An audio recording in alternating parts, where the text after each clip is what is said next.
Good evening and welcome to another night of sim racing. I almost forgot to unmute myself before I start talking there, hence the little pause there. Anyway, my name is Matt Nippers, and I've totally forgotten to update the commentators list there, because joining me in the commentary box is the usual suspect, Tyler Craig. Tyler, can you hear me? Yes, I can. And can the stream hear you? I hope so. Yes, they can. Good. Oh, good. That worked out perfectly. Anyway, we have gone with Shakedown sim racing from one of my most hated circuits to actually one of my most loved circuits, which is the Nurburgring. You got any thoughts on that, Tyler? Not really. It is a pretty solid circuit. Yeah, pretty good. Yeah, solid circuit. That's all I've got to say. That was a little bit hesitant there. I noticed, Tyler. I've had memories from this circuit, but I do like it. It does seem to be one of those circuits that just seem to bring out mixed feelings, I think. But for me, I love the layout of the circuit, how it just seems to flow one into the other, and a smooth driver with, shall we say, a reasonably aggressive driving style will do very well here. Only one corner that is particularly tight, and that is the first corner. Whereas when you compare it to Monza, which is very start-stop, yeah, very big difference, isn't it? Yeah, very. Anyway, we're going to jump on board with, I don't know who this is actually.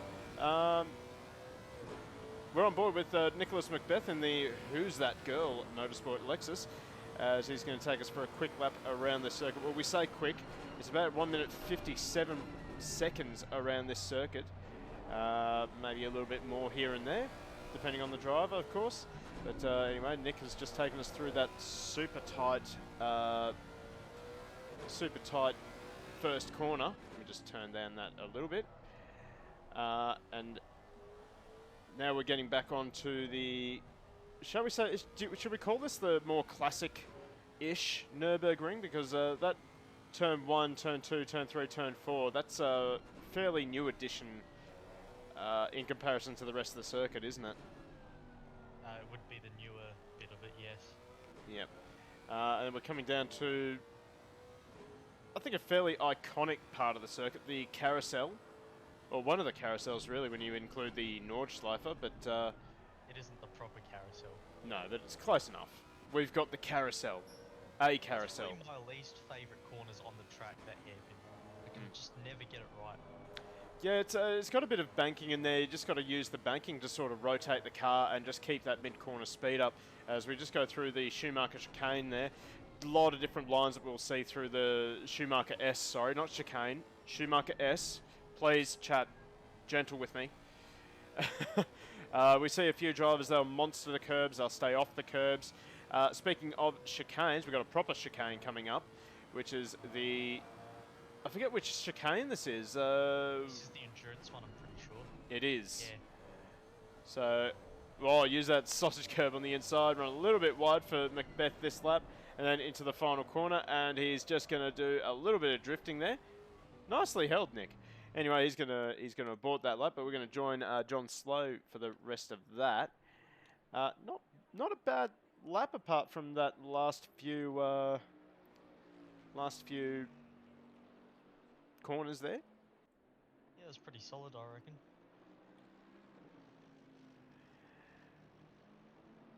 Oh my good word, my chat overlay is just absolutely everywhere at the moment.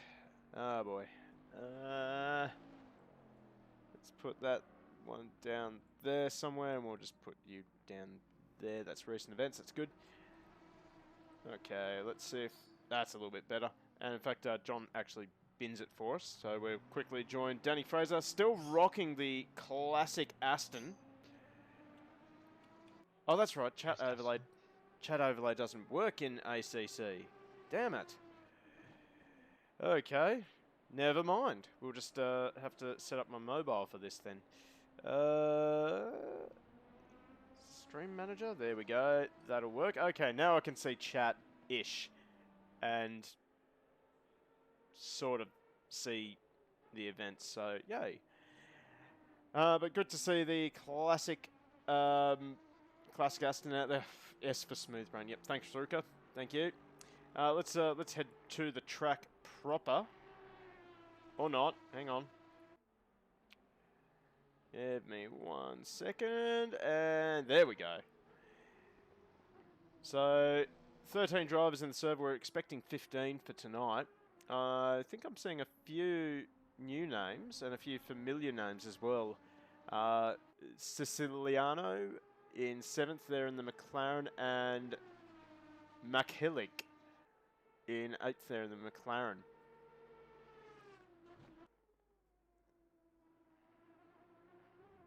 Now, I haven't seen Dave Thornton. Thornton was involved in a bit of a kerfuffle at Monza, unfortunately. Did you get a penalty for that in the end or not? I have no idea. I just stayed out of the Discord after that because that was messy. But anyway, That's fair enough. I mean, it was definitely nothing deliberate on Dave's behalf. It's just one of those things. I guess it really depends on what you actually use when you're sim racing.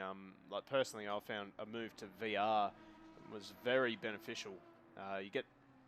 Felt like I got a lot more depth perception and a little bit more immersion, I suppose. Downstairs, I can't see any of my buttons. Yeah, I wish I could do that, but my PC is not good enough for that.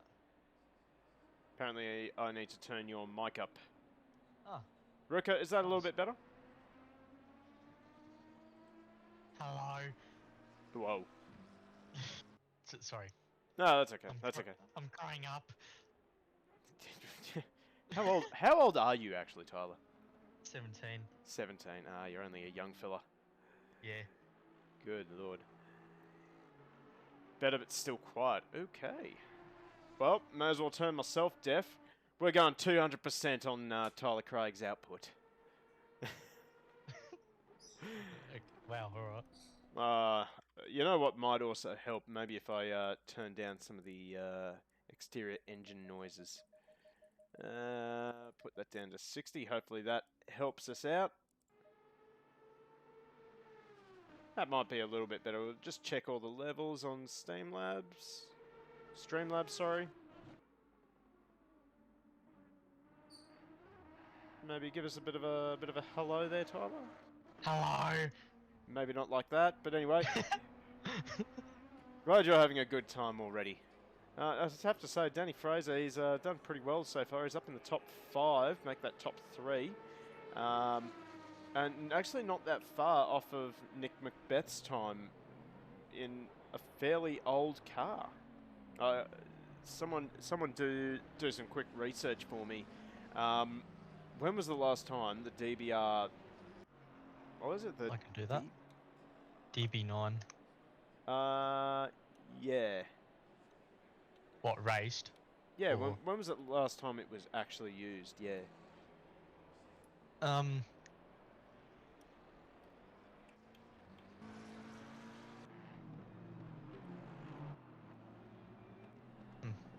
doesn't give me a clear answer, which is great. I love Google. Yeah, good old Google. Ben Crabb. This is a name I'm somewhat familiar with. Ben Crabb, he was running in AK Racing, and now it looks like he has jumped over to Shakedown Racing, or perhaps doing both at the same time. Running the older BMW, which is interesting. A lot of people have just been jumping straight to the new BMW, such as Dylan Lester, and I'm trying to remember his name. I'm so sorry to the driver I'm thinking of, but anyway. But, good to see Ben Crabb out there again, rocking one of the thick boy GT3 cars.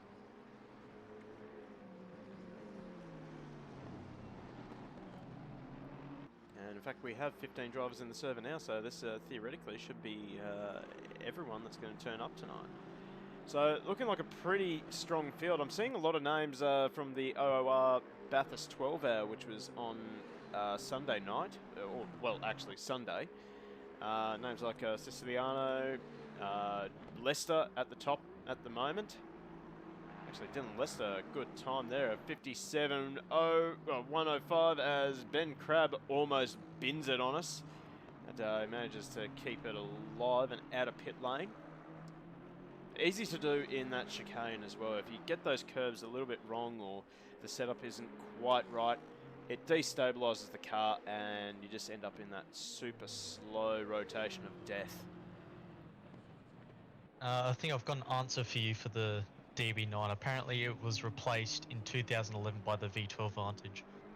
2011, that is, wow, that is a long time. Oh, wait a But second. it is still best Aston Martin. It's still best car. Actually, I think Fraser is actually running the V12, the Vantage V12. So let's have a look at when the last time the V12 Vantage was run. Oh, okay. I have a feel. Yeah, I'm not asking too much, am I? Nah. Nah. Yes. Okay. Let's see if we can't find our boy. There he is, Danny Fraser. Whoa, that was not nice.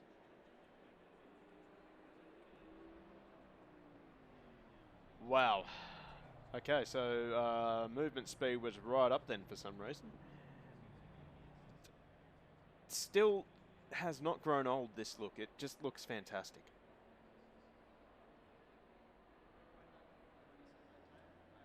Age shall not weary the Aston Martin Vantage V12.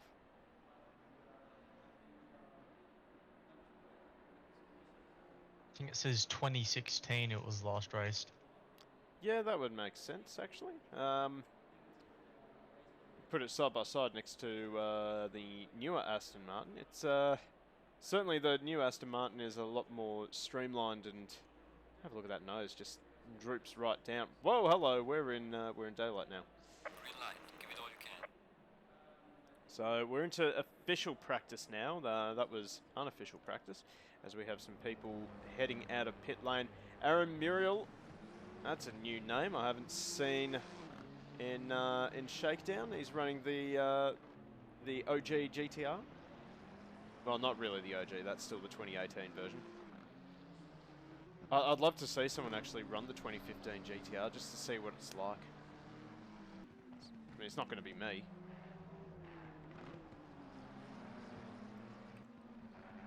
And we also have Cameron Norris, who's out there, and he's actually going to pull up for some reason. Dan Siciliano, Triggered Racing. He had actually quite a good performance on Sunday night. I want to say he bagged a top 10 in the 12 hour, so well done to Dan. Can't wait to do my endurance races for the V8s. That'll be great. Yeah, speaking of which, while we're thinking about that, Sunday night, V8 Supercars, round number 2.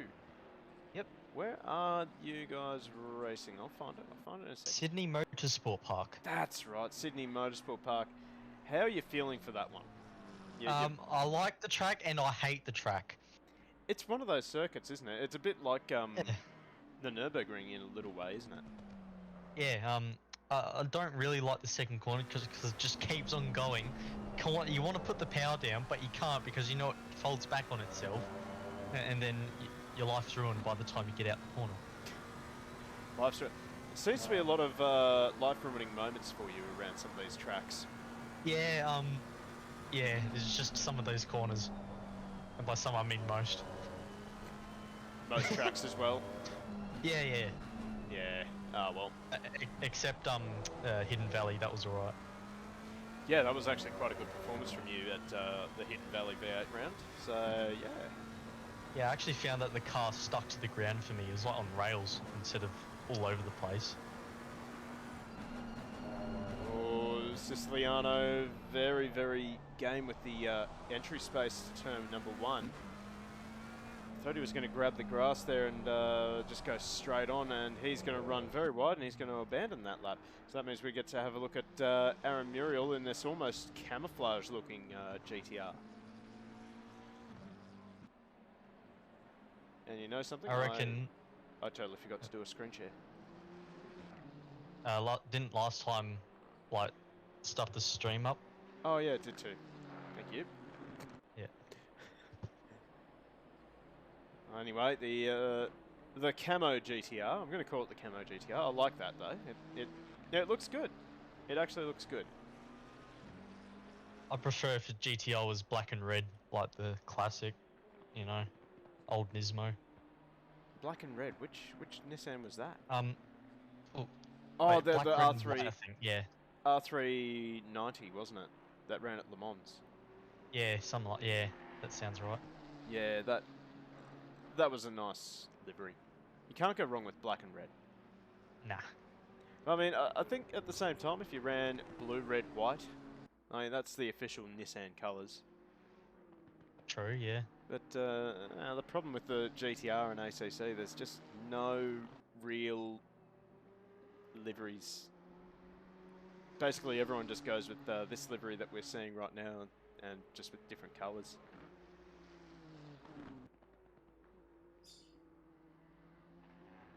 Hope one day Kunos will hurry up and give us some custom liveries, so that we can actually do something decent with the cars. I think you already customize them with the Yeah, template. yeah, you're given like skins that are basically based off of the other liveries, the official liveries of official teams. Ah, right. So yeah, it's very limiting on imagination. I look forward to seeing a Nissan GTR that's all covered in weeb stuff. I think that's been done in Forza. More than likely, it's probably been done in Assetto as well. Actually, Yeah. it has been done in Assetto. I imagine so, yes. Yes, I think I have one of those liveries for research purposes. Might write that down as a new idea for the V8. Oh no, you're not going to top James Courtier's last livery. That was weeb. That was super weeb. In fact, Aaron's just going to back out of this lap. Out-weeb the weeb. Reckon you can do it? Yes. That's got to be a Bathurst thing. Like one of the endurance events, just turn up weeb. Done. Excellent. Weeb Mustang, here we go. I mean, they've already made, like, 3 liveries for the current season. Got to make a Right. 4th. Hmm. So, Well, 4 Macbeth into technically, the... aren't they? Macbeth first driver into the 56s. Let's see if we can't find the 555. Oh, there he is. In the Lexus. The Lexus is going pretty strong here. Saw on Sunday night, actually, the Lexuses were Lexi, shall we call them? They were not having a good time at the mountain.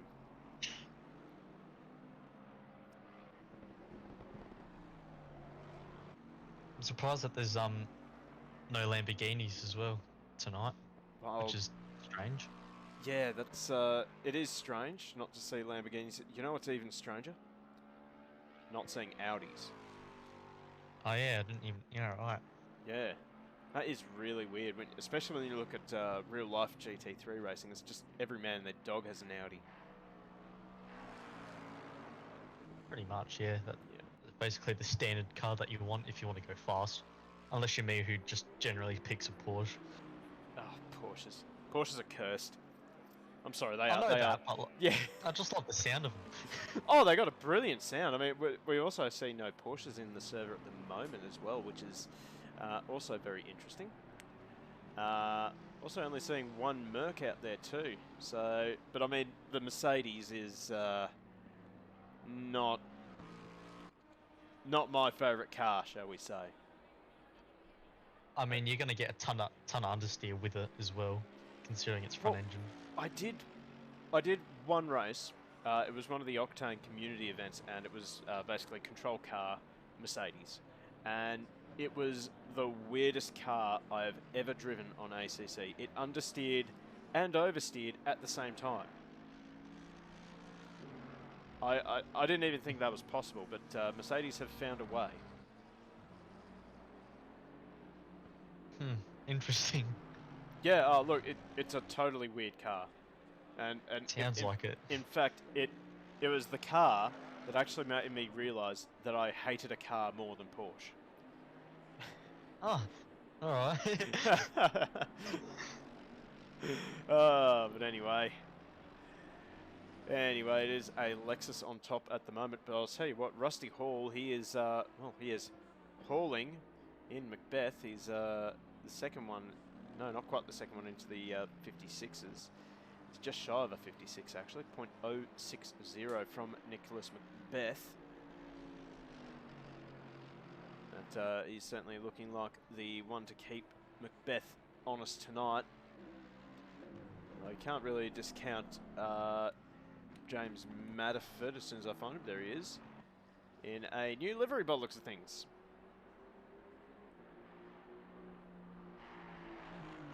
Looking pretty slick.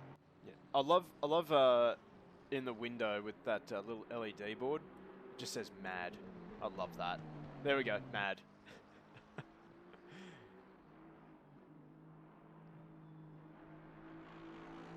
Hopefully he times it one day that it just flicks to mad after he gets punted off. And then we just know, yep, he's mad. Absolutely fuming. Fair enough, yeah. Yeah, fair, yeah, fair enough. Yeah. Well, I mean, Nicholas, I would be too, yeah. oh, well, yeah, we always get mad when we get a little bit of a punt. Even on Wreckfest, I get mad when I get punted. Matterford is actually going to bail out on that lap. Macbeth, I was about to point out, Macbeth has just lowered the bar down to a 56.4. Honestly, we should be expecting a 55 in qualifying to be competitive for the front row of the grid. Certainly some of the aliens here should be able to manage that. So Dylan Lester actually jumps up into second in the BMW. The BMW that looks like a Lexus from the rear. And horrible at the front. Yep, just horrible at the front. We don't talk about the front. Yeah. The rest of the car looks nice, but the front is just god-awful. I mean, he's done a good job, though, with the livery, because now we can't see that god-awful grille. Yeah, that does look better.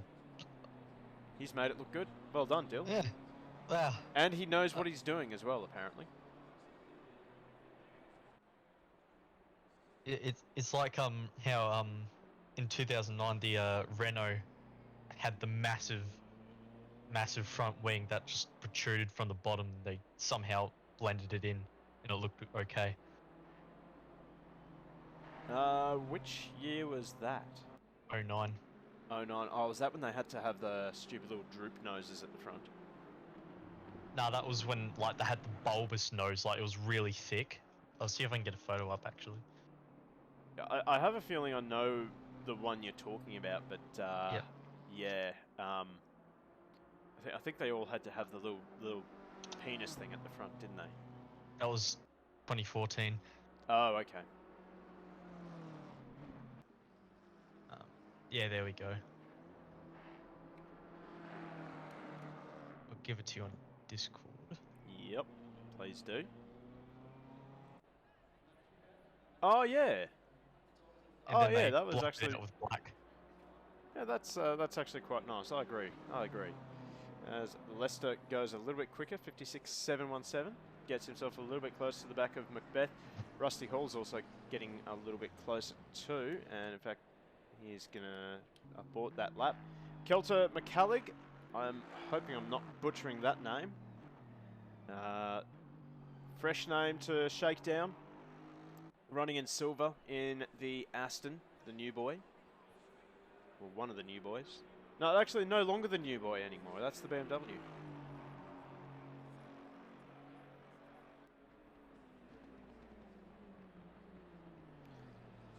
See if we can't find anyone else who's who we saw from OOR's 12 hour. I think Matterford was out there as well. I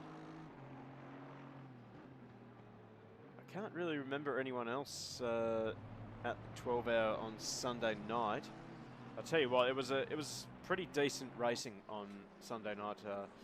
I was only commentating for the last 4 hours, but gee, they mastered the changing weather conditions, that's for sure.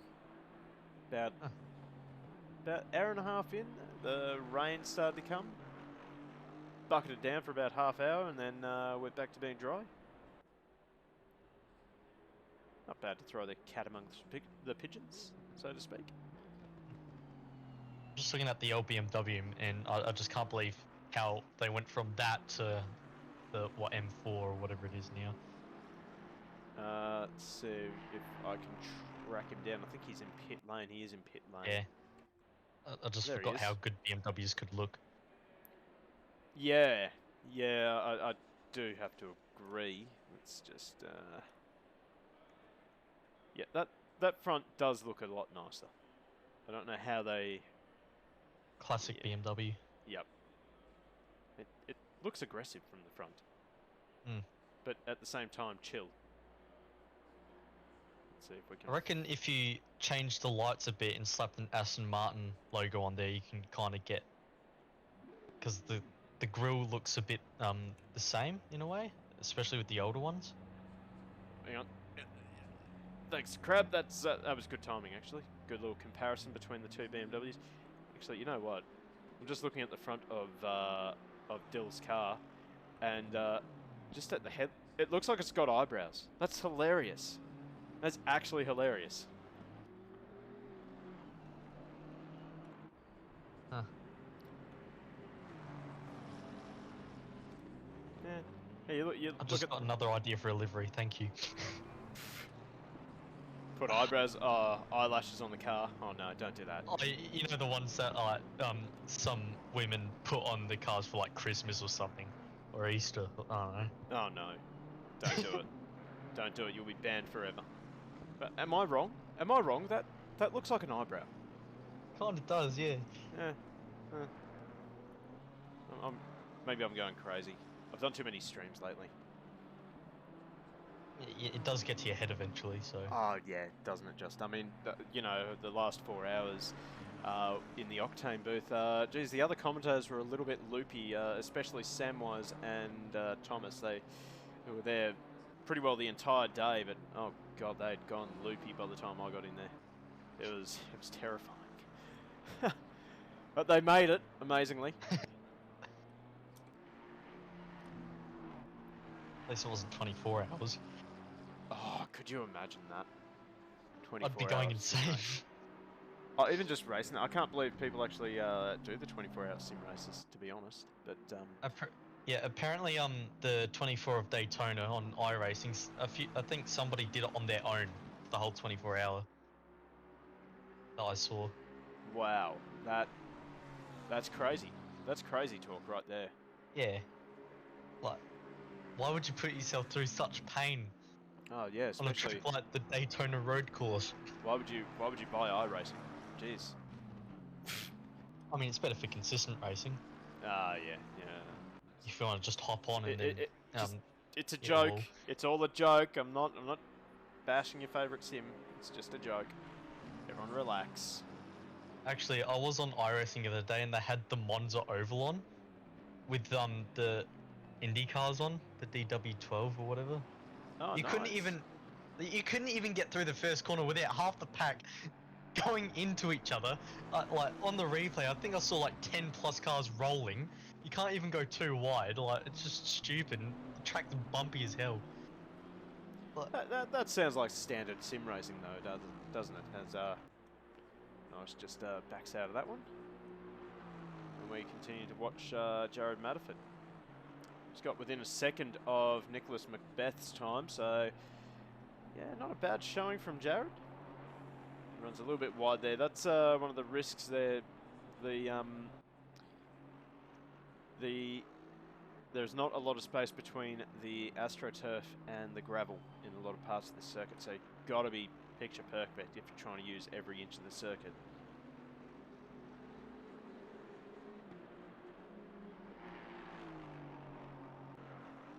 And there as well in the Schumacher S. Can't get too greedy with that flat curb. It is easy to do though, because that curb is so flat and so inviting. You do just drive over the top of it, but then you find that gravel and you start hating life again. Yeah, when I do drive the track, I just tend to avoid most curbs on this track, honestly, like, because it just sends you off into the gravel and then makes your life even worse for yourself. I think it depends on which curb you use, honestly. Like, those raised curbs on the inside of the chicane there, definitely want to avoid them as much as possible, especially if you're in an Audi or something like that, because that just sends you to Narnia.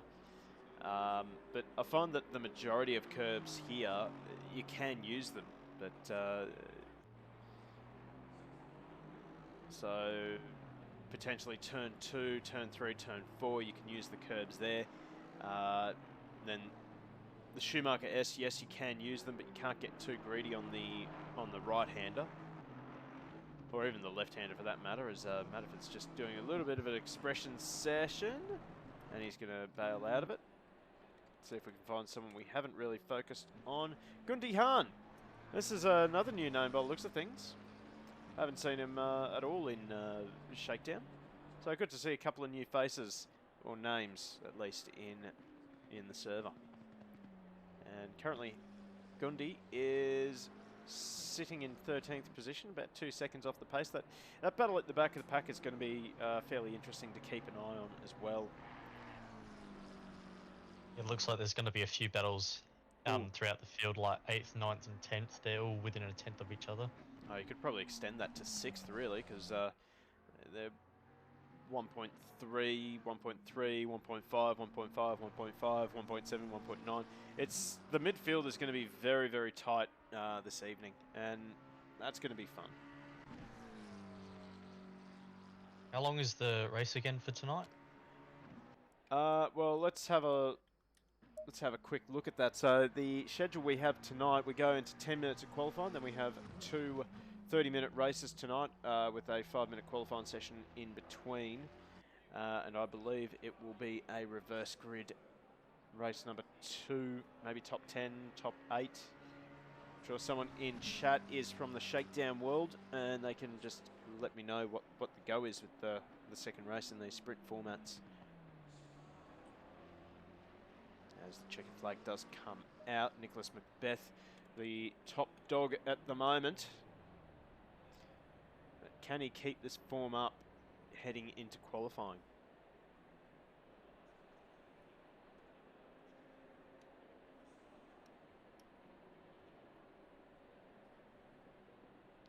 Mind you, Dylan Lester got very close in practice, 0.140 off the back of Macbeth's time. And I guess now we go into qualifying, we basically know that everyone is on brand new tyres. We know that everyone will be running the Green light. Go, go, go. the lightest fuel they possibly can, as out we go. The mad charge out of pit lane for qualifying has begun. 10 minutes of qualifying coming at you right now. First man on track is Cameron Norris in the Shadow Realm Macca. I'll tell you what, I saw one of the most creative names for the McLaren team at the 12 hour. It was a $1.50 Macca's deal. Ah, all right. Yeah, I mean, can't complain about that. That's quite clever. Macca, yeah. Someone used their brain a bit too much for naming like a team, I think. Well, I think it's good. I think it's good. I like it when people come up with creative names for the team. Triggered Racing. Yeah, that's funny. That's funny. Who's that girl? Motorsports. It's not as creative. Nisball's Wheelie Sports. Okay. Yep, I like that. That's cool. Spartan Racing, Power Sim Sport, Rookie Motorsport, Happily Average Racing. It's self-descriptive, I guess, for John Slow. He doesn't really consider himself to be a super quick driver. Ajax, nothing. I know what I'm doing. Shakedown Special Event, nothing and nothing. And Team Simpub. So those gentlemen at the back who haven't put in a team name, you better come up with something creative. As Norris gets ready to start a lap.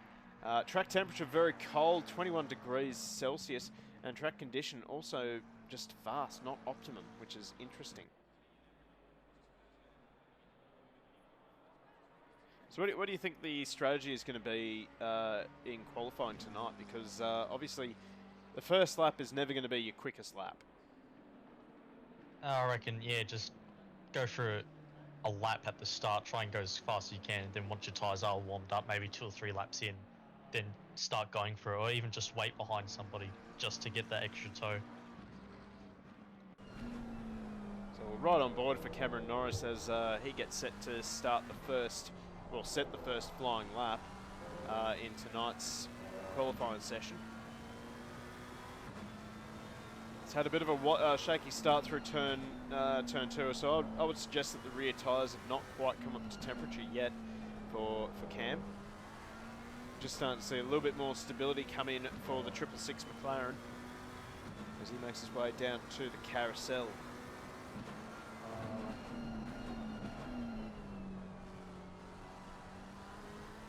Oh good, I just rediscovered the oh, there you go. Can't really find anything else, sadly.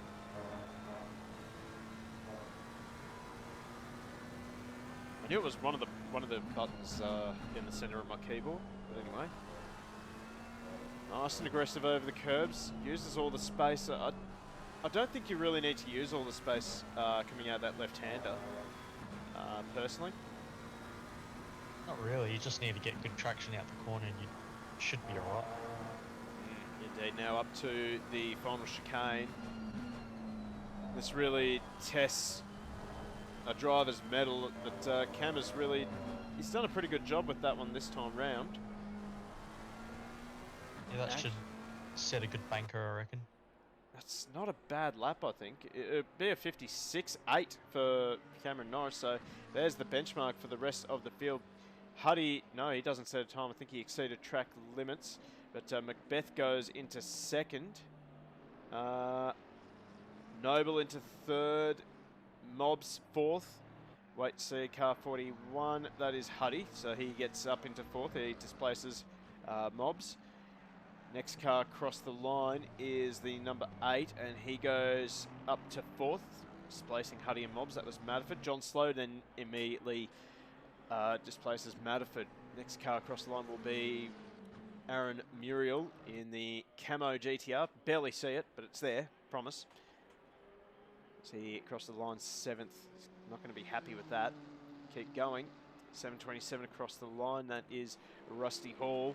And he goes up into 4th, displaced into 5th by Dylan Lester, I would like to say. And look at the times at the top there. Nothing in it between the top 3.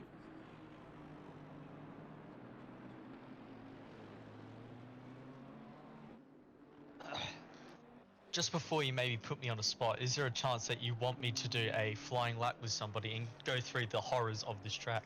Yes, we can do it right now. Oh, with who? We're Jesus here Christ. with Ben Crab. Oh, okay, Jesus Christ, I'm again. Where is he? Where is he? Come on, where is he? Get under that bus, Tyler. Underneath that bus. You didn't have to put me in the spotlight right now. I can't even. There he is. Okay, turn 1, full lock right, and then just. Yeah, hope you don't go wide. Turn 2. Turn it in almost full lock again, and then go oversteer, and then do a 360 into turn 3. Just avoid the curve, full lock to the left, and then full lock to the right for turn 4 or 5. I don't know. Use all the exit and onto the grass if you really want. This next left-hander, floor it on the apex, oversteer onto the grass, go to the other side of the track, full lock right, and then floor again on the apex, and then into the gravel. That's always a good line. And then this slight left-hander, just pretend you're racing, and then coming into this rip-off carousel, exactly like he just done there. Go wide, ruin your lap, and then you really want to just hit the gravel a bit, just to make sure you ruin it a bit more into the Schumacher S. He almost did it perfectly, but you just need to, again, get into the gravel and ruin your lap more. Coming into this left here, full lock to the left, obviously, and then oversteer. In perfect example, he's doing really well actually. Turn to the right, full lock, and into the gravel, obviously, because that's the perfect line. Through the left-hander, you want to brake as hard as you can there, because it's really tight corner. The chicane, you want to straight line it. Just don't care about anyone else or the track. Just straight line it through there. Then the last quarter, you want to 360 entry, back it into a drift, which just leads you onto the front straight. And there you go. That is a cursed lap with Tyler Craig. Surely this is going to be a segment now. It is. I just made that up right then. It is. Oh man, we just lost viewers because of that. Maybe we won't do it again. I mean, people like this track, and I don't doubt that they wouldn't like my interesting, track run through. But description. Yeah. we can probably squeeze that segment in though. I think that's quite good. The cursed lap with Tyler Craig. Yeah. Absolute cursed. Anyway, so Cameron Norris on top still. He's managed to get the time down a little bit further to a 56.5. Interestingly, Macbeth hasn't been able to best him yet, so... Might be struggling on cold tyres still. Well, we've got less than 2 minutes left in the session, so I'd say these tyres are nice and roasty by now. Unless he's setting up... Last lap was slow, so he might be setting up for this lap, or the lap he's on. We have a car stationary, that's car 41. He'll be going back to pit lane, that is Huddy. No one else really jumping up through the leaderboard just yet, so maybe some drivers have taken the best out of their tyres. As we watch Muriel cross the line, he doesn't improve. No one else really improving at the... Actually, I take that back. Rusty Hall to the top of the timing sheets in the Mercedes. He gets down to a 56.3. Dylan Lester not too far behind him, actually, in the new BMW. He gets down to a 56.4, so not bad from these two. They're sort of...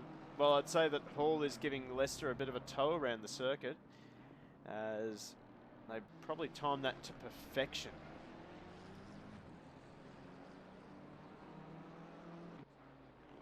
Interesting to see the long boy at the front at the moment. I have actually lost the long boy. He's actually gone back to pit lane, hasn't he? Yes, he has. Might just quickly check back in with Cameron Norris. He gets it all wrong through the final chicane. I made mention of that. You've got to be careful of those raised curbs in the middle of the chicane. That's the best way to get yourself sent into the shadow realm. Should just straight lined it. Should have just straight lined it. Just go through the gravel. Macbeth now into second, and he's actually got enough time to do one more lap. So checkered flag is out. Yeah. Let's join Jared Matterford. We'll see if he can improve. He's down in 6th place, just over a second behind Hall at this point. Doesn't get the best exit out of the final corner, but it should be a decent time. He gets at least within a second of Rusty Hall. And the next car across the line is Aaron Muriel. That says he's stopped. Yep. That was checkered flag for Matterford. Muriel does not improve, sorry. 58.3, not able to get into the 57s again. Let's see if we can find Gundy Hahn. Comes around the final corner. He's looking for big improvements here. Best time 58.5. He's got to do better than that if he wants to get a little bit further up the grid. And he does indeed into 8th position for Gundy Hahn. So top 10 start for the debutant. And we watch Kelton McCallig now cross the line for the last time. He does improve, but not enough to elevate himself off of 15th. And Ben Crabb does actually improve to 11th. So there you go. Macbeth and Lester have got the exact same time, somehow. Oh, wow. That is pretty darn cool, actually. So let's find our leader. There he is, Rusty Hall, and have a look at how they stack up for race number 1 tonight. So Rusty Hall in the Mercedes AMG starts off with pole position. Next to him will be Nicholas Macbeth. Dylan Lester, as we detailed, well, as Tyler detailed not too long ago, that Lester and Macbeth did the exact same lap time in qualifying. I'd say that would have gone down to the thousandths of a second. But Lester obviously coming off second best there. He starts off of row number 2 next to Cameron Norris. Row 3 we have Noble and Matterford. Row 4, Slow and Hahn. Muriel and Fraser off of row 5. Row 6, Krabby and Huddy, Siciliano and Mobs off of row 7. And then McCallig starting off the back of the grid by himself. So, who are we liking for the race win? I've got to stay with Norris here. Like, just the name for me, really. Yep, Cameron Norris. But I always say C Norris, and I just go Chuck Norris straight away. Ah, yeah, that.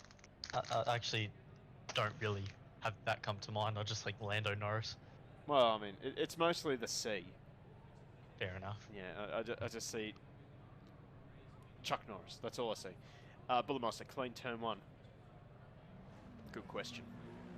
Unfortunately, we can't really do any predictions in this stream because ACC does not like that.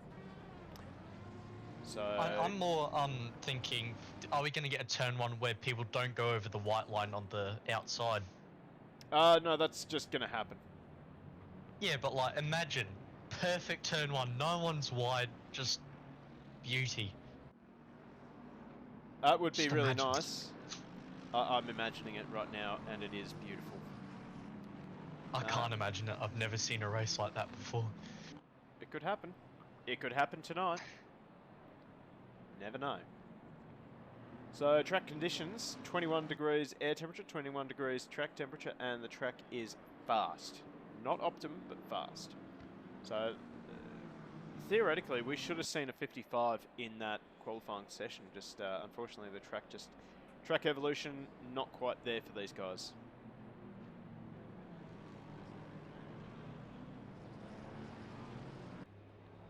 That was the camera. Damn it. That was the camera I wanted. There we go. So Rusty Hall brings the field down to the not quite genuine carousel, but the fake carousel. It's not really fake though, is it? It's like the rip-off brand in a way. The home brand. Yeah, Home the brand home brand. carousel. Okay. There Like, we go. you have the proper carousel, and then you have the mini carousel, which is like, just don't talk about that, and then you have this carousel. Got the good and curse, and then you just got the average one. Now, a good question actually was brought up during the Octane broadcast. It was actually me that asked it. That's why I think it's a good question. But, you know, they're talking about obviously new content coming up for ACC with potentially a GT World Challenge America pack. But what would you like to see brought into ACC? Like, what sort of content would you love to see? And that goes out to you guys in chat as well. I reckon if they got the Genettas, like the GT5s, are they? Like I like don't the know. step down from the GT4s. I don't know. I honestly don't know. You know what I was thinking though? GT 500s. Bring in Super GT Kunos. I want to drive properly mapped, properly built, and rendered GT 500s. Not that the OG ones in a Assetto Corsa aren't good, but I just reckon Kunos could probably do a really good job if they had the actual data. Anyway, we're getting set for a start as Rusty Hall brings them around. Hall's starting to play some games here at the start. Bit of gamesmanship as he's got to be careful though. He might get a pen. In fact, they're going into staggered formation, not quite even. But we're set for a start. And we're away and racing. It looks like a clean start. Well, it is a clean start, rolling start. One of the McLarens not getting away smartly. That would be Cameron Norris in the black Mercedes McLaren around the left-hand side. We're going to go 3 wide into turn number 1. Let's see if we have any incidents. Looks like everyone has gotten away with it, and we almost had everyone stay within track limits. I almost saw the perfect start. That wasn't a bad start though. We have a good battle here. John Slow around the outside of Cameron Norris. Matterford will try and follow slow through on Norris. Norris has had a really, really bad start actually. Have a look at Danny Fraser in the old school Aston around the outside of Gundy Hahn. And he's going to be on the right side of the road for the next corner. This is brilliant stuff for Danny Fraser.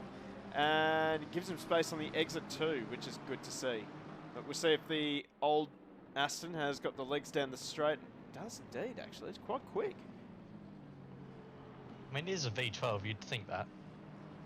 What's in the McLaren? I think that's a V8 or a V6.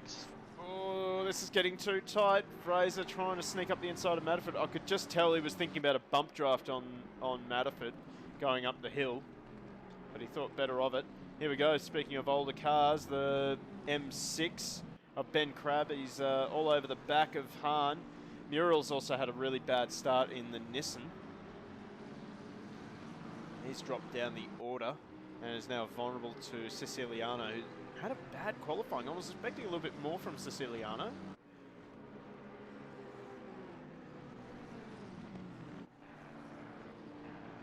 McLaren has a V8 in it. Whoa, hello. Oh. Ben Crabb is off to Narnia. See you later, Ben. We'll catch you on the flip side, mate. Ah. I guess he wants to drive the Nordschleife instead. Possibly. I'll expect him to probably reconnect in about 3 seconds or so. But not the ideal start for Ben Crabb, who is way out in the middle of no man's land. But he may... He's just taking the scenic route. Well, I don't know what actually happened there. It was definitely a connection issue for Ben Crabb. And hopefully he doesn't just respawn in the middle of a battle pack. But anyway, Rusty Hall leading the way ahead of Nicholas Macbeth. Interestingly, on the first lap, it was Macbeth who set the fastest lap.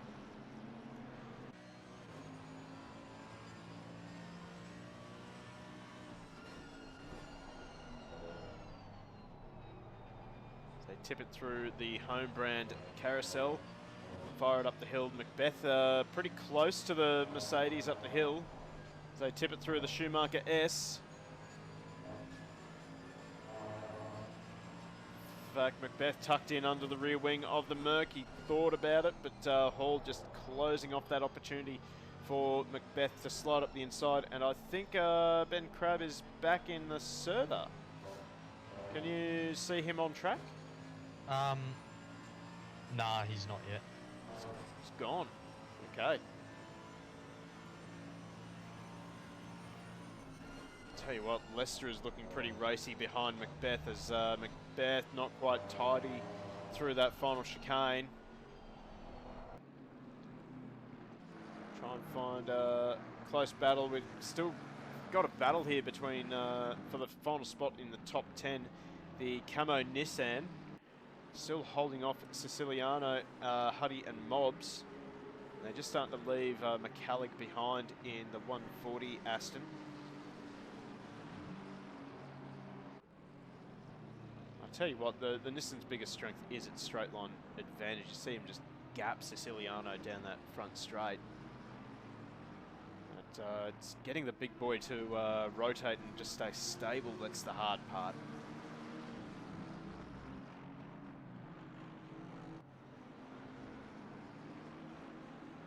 Hall's Oh, got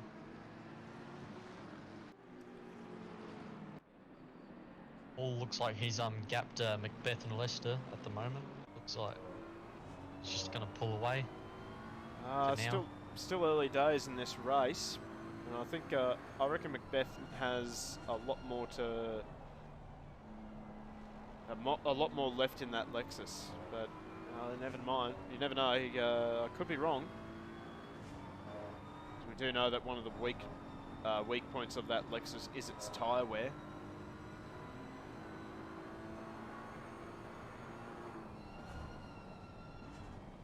Oh, big slide for Macbeth. That's going to leave him vulnerable to Leicester.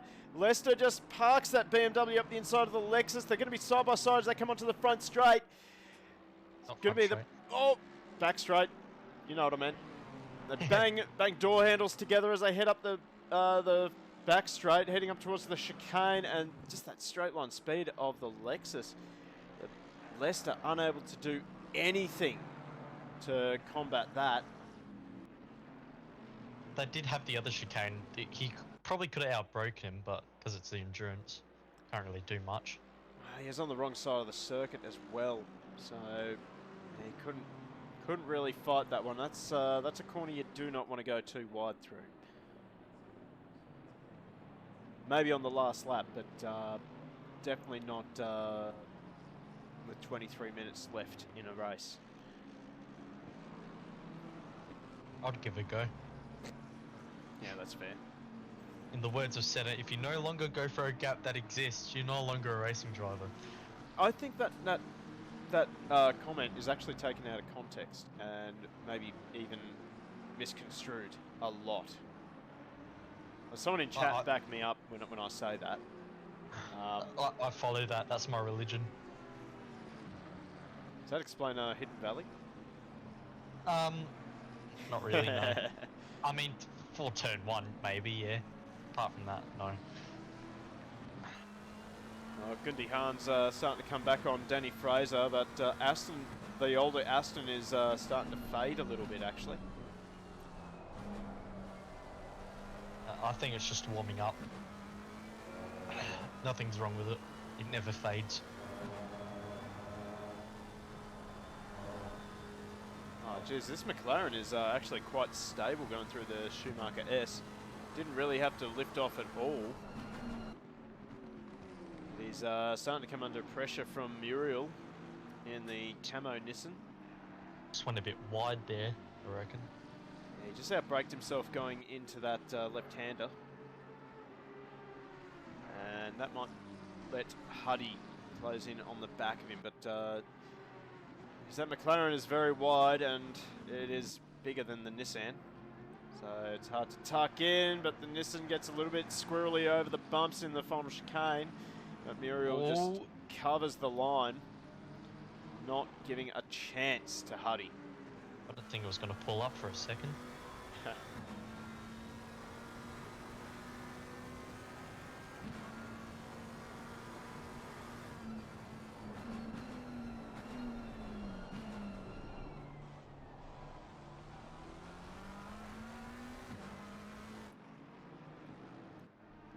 Again, Muriel just starting to respond again. He's closed in on the back of Hahn.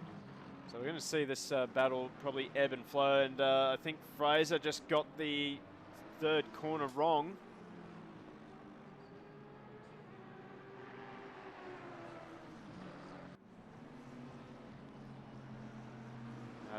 Geez, Danny Fraser, I think he's stretching the limits of this Aston. And it's just not working out for him at the moment. He's just losing time. Hand over fist to Matterford and Norris in front of him. Norris actually starting to mount a bit of a comeback as well. He's really under pressure from Matterford.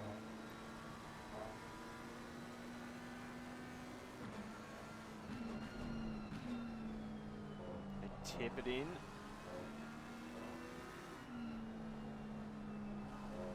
Some Matterford's a bit later on the brakes coming into those corners.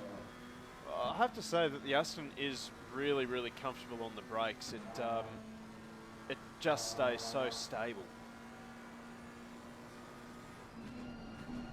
Yeah, a lot later on the brakes there, it looks like. Oh, he clatters that raised curb though. That's gonna hurt him. Oh, we got three-way battle for 9th here. Oh Hahn, yeah, Muriel and Huddy. Hahn. I don't think he's got a big enough gap to Muriel. As that speed of the GTR is going to come into play now. So they head down the main straight one more time. Are we going to see a send? Hahn's just covering, and Muriel just thinks better of it.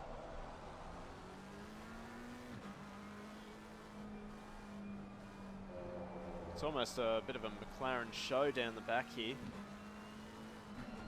We have Hahn, Huddy and Siciliano all in McLarens. They're all ganging up on the poor Nissan. Leave him alone, he's done nothing wrong. Dylan Lester, coincidentally, fastest lap of the race as he closes in on the back of Nicholas Macbeth for second. Just join in with this battle. In fact, these guys have actually started to close in on Rusty Hall in the AMG. Yeah, it does look like that a little bit.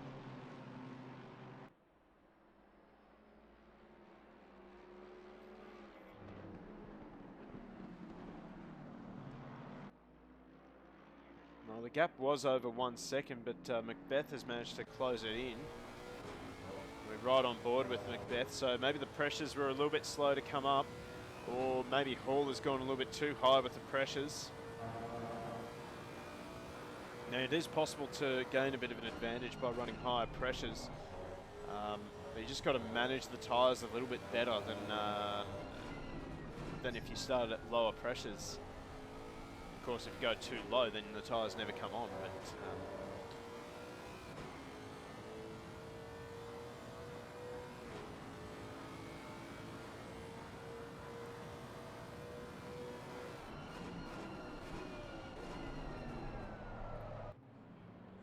oh, here we go now. Macbeth closes right up onto the back of Hall. Hall just not getting a clean run through turn 1 that time.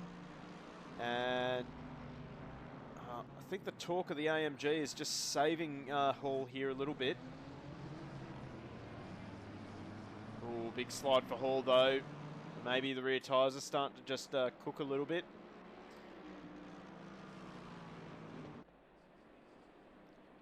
Rusty Hall in the AMG still leads from Macbeth and Lester. Lester doing a great job just sitting back in third. I think he's just happy to sit back in third and just wait and see what happens. Still not at half race distance yet. Yeah, once they start battling, Leicester will just be right on them by the time they get through corners side by side. So that was interesting. I don't know if I just imagined that, but Rusty Hall grabbed the brakes a little bit on the exit of the home brand carousel. And then again. So maybe he's just suffering from a little bit of understeer. I mean, it is front engine. Like, what do you expect? Oh, it's a long wheelbase too. A long nose. Queen size bed on the front of that. Yeah.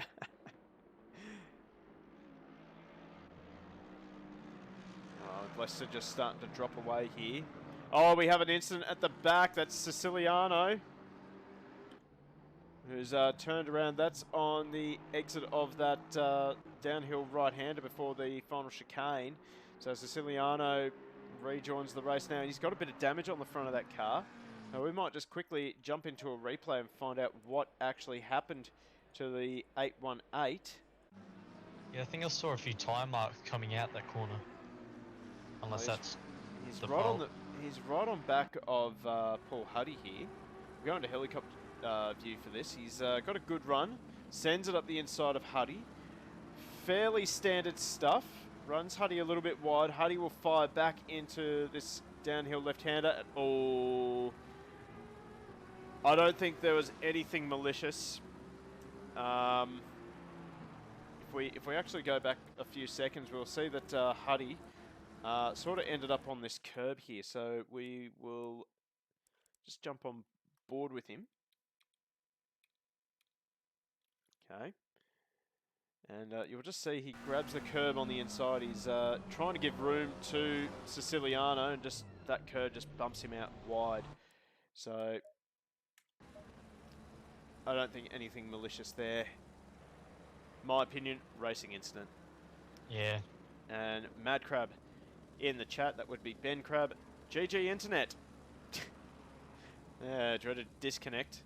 We saw you go off to Narnia there, Ben. Bit of a shame, dude. You're looking really strong in those first few minutes. Went sightseeing throughout the Nordschleife. Here we go, Macbeth. Oh, I was about to say that's not really a place to make a pass, but he's put enough pressure on Hall. He's going to be vulnerable into the final corner. Here comes Macbeth up the inside. Lester's going to try and join in on this. He's going to try and follow through. Not quite. But we have a new leader, Nicholas Macbeth.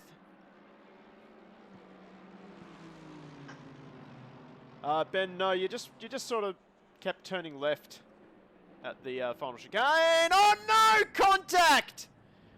Macbeth and Hall and Leicester unable to capitalise on any of that unless Leicester got into the back of Hall. Yeah, they're redressing. That's fair enough. Well, we'll have a look at a replay there. So 8:46. Well, jump on board with Dill. And I think you are right, Tyler. He's just given a little punt to... Oh, no, he had nothing to do with it. Oh, he's given him a little tap at the end, and then he just couldn't capitalise. I don't think a redress was necessary there for Leicester. He should have just played on. I think because Macbeth was in the way. He could have turned the other way, but, you know, can't really think too much while racing, so... Maybe just didn't want to incur the wrath of the stewards, just in case. And Matterford has actually passed Cameron Norris for 6th.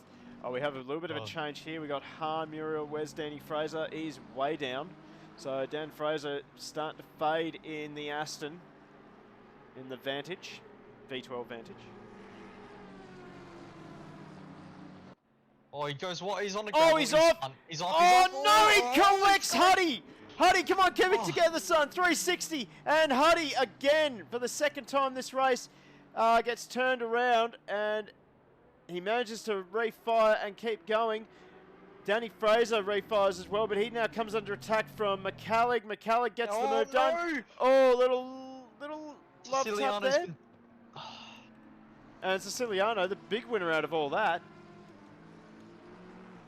But we'll probably have a quick look at that replay in just a second. In fact, let's do it now. We want either that car has damage or just tyres are just gone. Oh, hang on. So he's actually backed. What happened? So he's had a little bit of. Oh, so he's gone off the track at turn 6. And he's tried to rejoin, understeered, he's collected the McLaren. So, oof. And that means he gets past now. I wouldn't be surprised if he's got a lot of damage on the front of this Aston. And that's caused him to understeer at the Schumacher S. Plus aero wash from the GTR.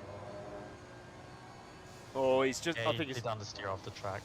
I think he got unsighted by the... Oh, he only just brushed Paul Huddy. The touch was so light it didn't even register for Fraser. So Paul Huddy, very unfortunate in that incident. That's the second time, unfortunately, for car 41. Meanwhile, back at the front here, Rusty Hall is really under pressure from Dylan Lester. We also see Madcrap in chat. That M6 is a pretty horrible car, at least I can't work it out. Mate, I've heard that the M6 got a really horrible nerf in the last update.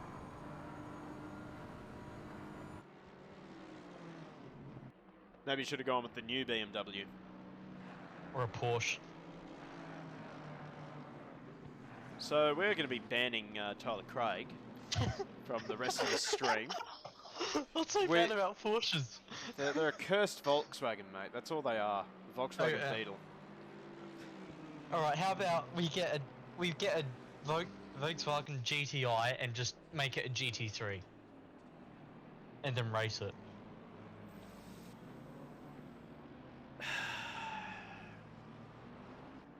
Too cursed? That's cursed. Okay. Very cursed. Anyway, let's get back to the on-track action, because we have got a couple of battles on track, and interestingly enough, the field is sort of clumped up, the majority of the field is clumped up near the leader, which is good to see, as we've just ticked under 10 minutes left in this race 1.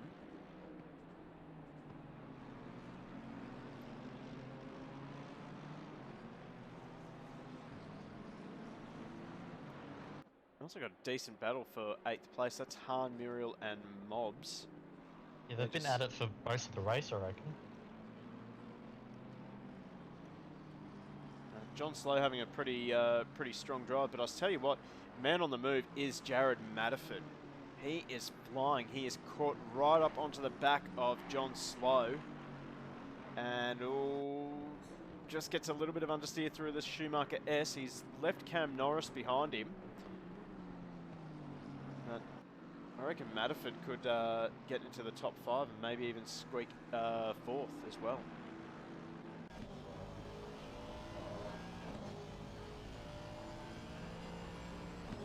It looks like Hall is catching up to Macbeth again.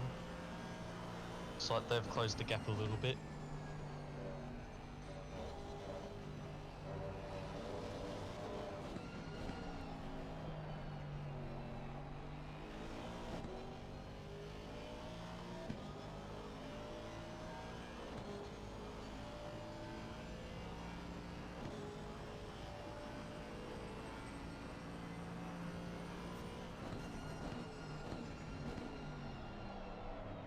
Matterford just pushing a little bit too hard into turn 1.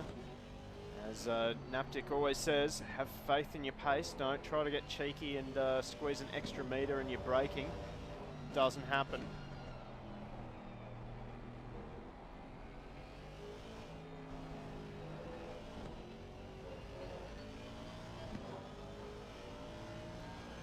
That gap is now extending at front, almost to a second. Oh, Slow, he just grabbed that curb. Car bounced awkwardly for him.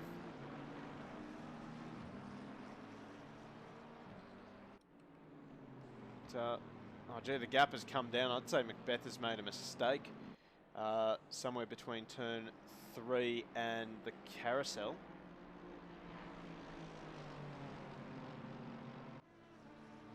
I wonder how Hall and Lester are going to play this out. They're going to work together, or are they just going to fight it out? Well, I think if you're Leicester, you'd sort of want to hold off attacking Hall. As I say that, Dildo immediately tries to go for a bit of a switchback on Hall as they make their way up to the final chicane. Because the last thing you want to do is really start fighting and lose time to Macbeth. Especially when you think about the top end of that Lexus too.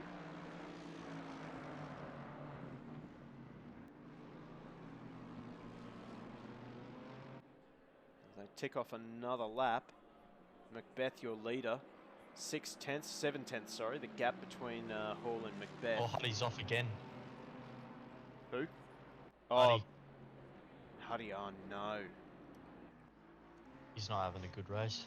No, I would not be surprised if this guy has got a lot of damage on the rear of this car. Yep, that Venturi is it is wobbling around a lot.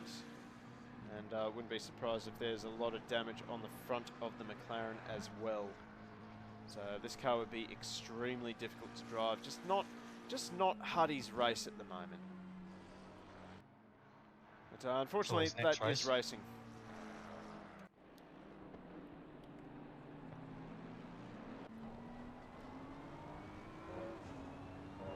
We jump on board again with Dylan Lester.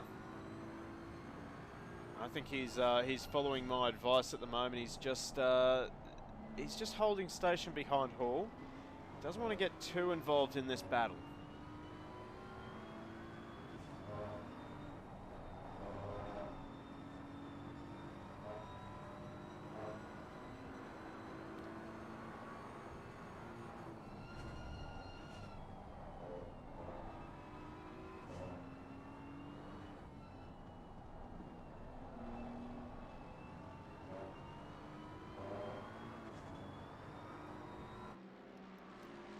This battle is starting to get a little bit tasty. This is all for 4th place.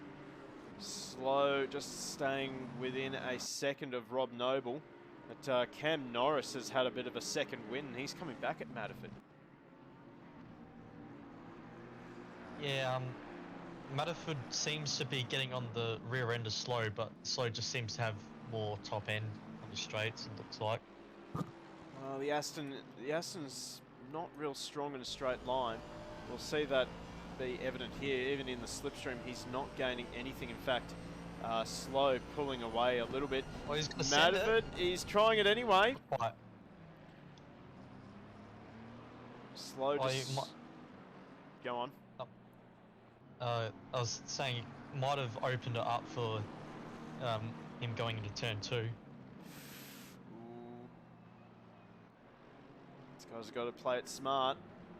Oh, Yeah. it looks like he's just trying to get delay apex coming out of corners to get the extra straight line onto the straights.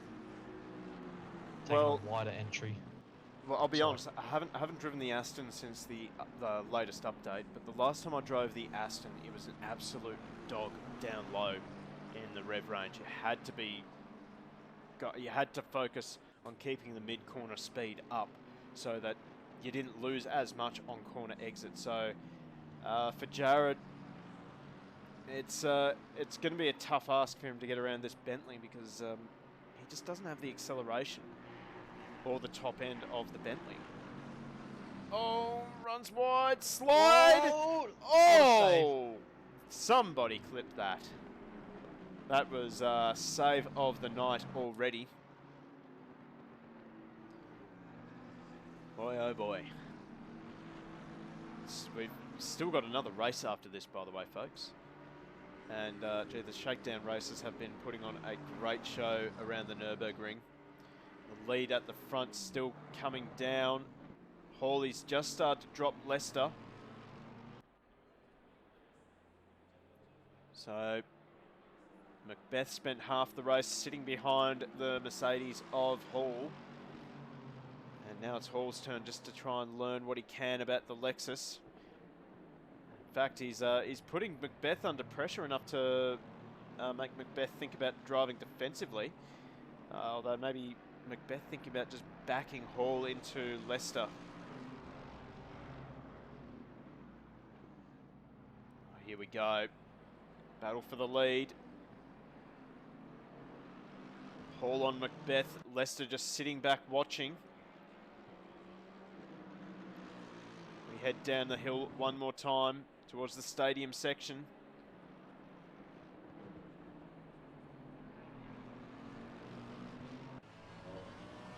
Right on board now with Rusty Hall. We'll see, get a good idea of where this Merc is strong over Macbeth. It seems to be in the first sector that the Mercedes has it on the Lexus. Or perhaps, do you reckon as we reach the final lap of the race, are the tyres on the Lexus starting to go? They could be. We did gain a bit of a gap even after that incident, but you know, a bit of damage maybe could, you know, potentially ruin some of its ability to drive. And yeah, maybe the tyres. It is a short enough race that the tyres wouldn't be too much of a problem, but still could potentially play a part.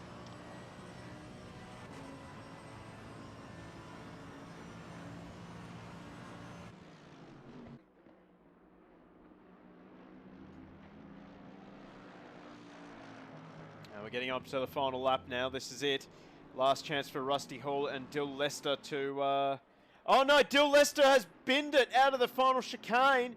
And... Okay, the leader is on the final lap. I think he's gonna go back to pit lane. In fact, he does. So, huge shame for Dill Lester.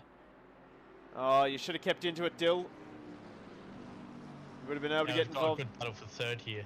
Yeah, we got a great battle for third. Suddenly, this battle has no longer for fourth. It's for the last spot on the podium. So, Noble, he's got it all to lose. Podium time now. Maybe John Slow will get onto the podium. He's definitely looking racy. Oh, God, I thought he was going into the back of the McLaren then.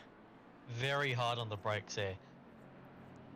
Hall and Macbeth are now nose to tail just up ahead. We'll quickly swap over to them. Matterford, you look down the inside. We've also got a decent battle between Hahn, Mobs and Muriel, so Mobs has managed to get around the Nissan.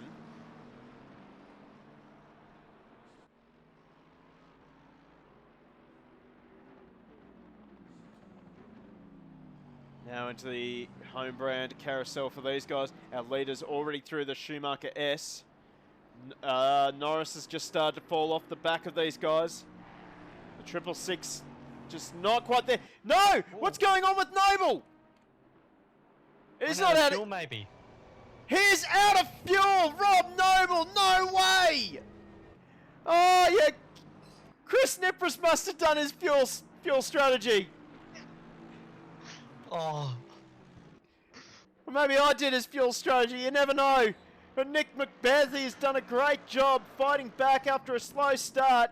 He has held off Rusty Hall, he has held off Dill Lester, and he will come around the final corner to grab the first win of the night ahead of Rusty Hall. Who's going to finish on the podium? Looks like John Slow. No, he's had a bad run out of the hairpin. Here comes Manafort. They're side by side over the line, and it is John Slow who takes the podium.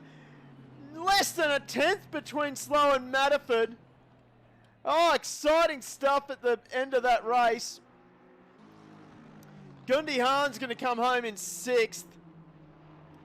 Unless he has a mistake out of the hairpin as well. Gundy Hahn, I think he is super excited about that finish. Derek Mobbs in 7th. Aaron Muriel, in 7th. We have Dan Siciliano to come home in 9th place. And then the old school Aston of Danny Fraser home in 10th. We'll quickly just swap over to the start-finish line as we wait for McCallig and Huddy to cross the line. Oh, that was stupidly close across the line between Matterford and Slow, but John Slow gets onto the podium. Let's return to the garage and we'll wrap up the first race of the night. So, Nicholas Macbeth ahead of Rusty Hall. Great battle between those guys. John Slow and James Matterford in 3rd and 4th respectively. Cam Norris, a good fight back from him after a really bad start to the first race. He comes home in 5th. Hahn in 6th. Mobb 7th. Muriel 8th. Siciliano 9th. Fraser rounding out the top 10 after a horrid race for him. McCallig 11th. Not bad for on debut. And then Paul Huddy manages to scrape home a 12th with a heavily damaged McLaren. He was in the wars all race long. We then have Rob Noble out of fuel in the final lap. You cannot believe it. And then Dill Lester, unfortunately, he decided to call it quits after making a mistake out of the final chicane. So that is that for race number 1. God, driver of the race, Tyler, who are you liking? probably Slow, I reckon. He did pretty well. He's a bit unnoticed throughout the whole race until that final lap. I reckon he deserves it. Oh yeah, he managed to fight from 7th up to 3rd. Drove a very smart race.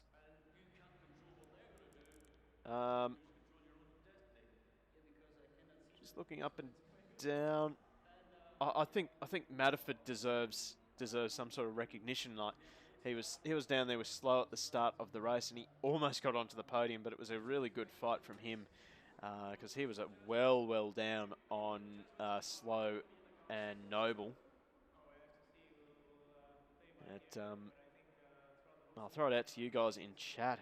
Who was your driver of the race? Slow in chat saying he had 100 mil of fuel left. 0.1 litres.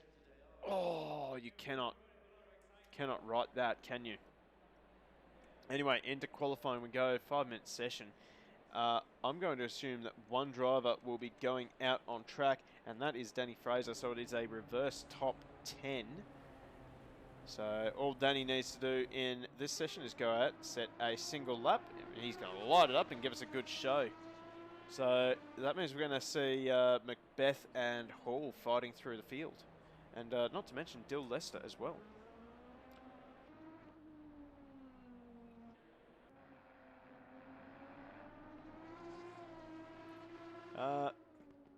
Just a shout out to Ben Crabb, still in chat, I assume. Mate, why aren't you jumping back into the server? Is your internet dead or just half dead?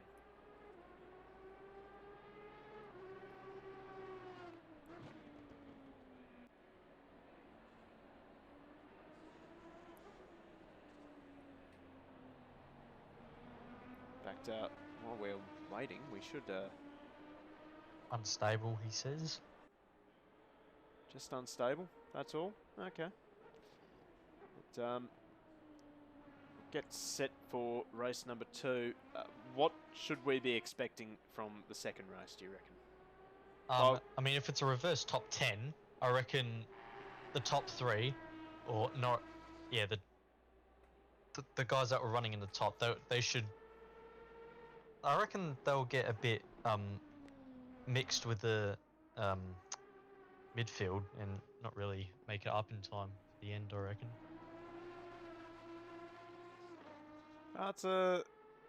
It's going to be tough to choose or even predict what's going to happen, because we've got some inexperienced drivers who'll start at the front, like the silver drivers in Han, Muriel, and that's about it, really.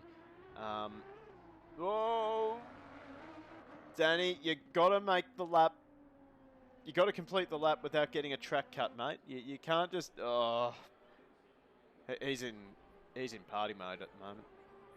Reckon he's got the same tyres on from the race? Possibly. Yeah.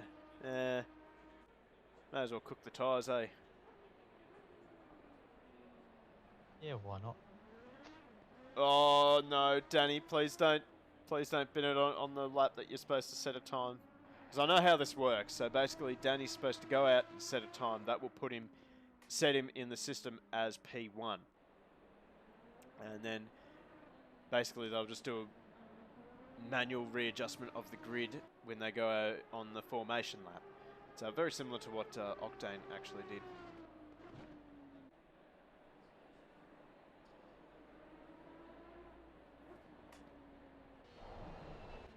Whoa, jeez. There we go. Hang on. Perfect little drone camera here. Oh, this.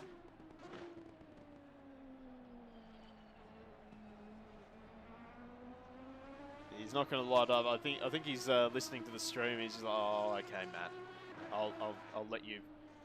I'll give you a good lap. I won't pin it on you. Please reverse entry into the final corner. No, reverse entry into turn 1, because then it doesn't stuff up the whole plan.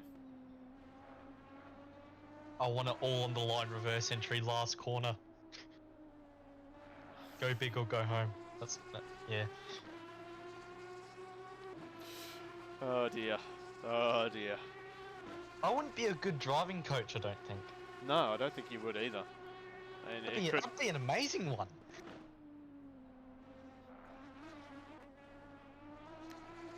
I'm just gonna let that one go. Yeah, exactly. Yeah. Yeah. I wouldn't be good. I'd be amazing. Okay, well that is that. So a 159 from Danny Fraser, but that let's be honest, that was not a serious lap from Danny. So we're gonna jump back over to this screen here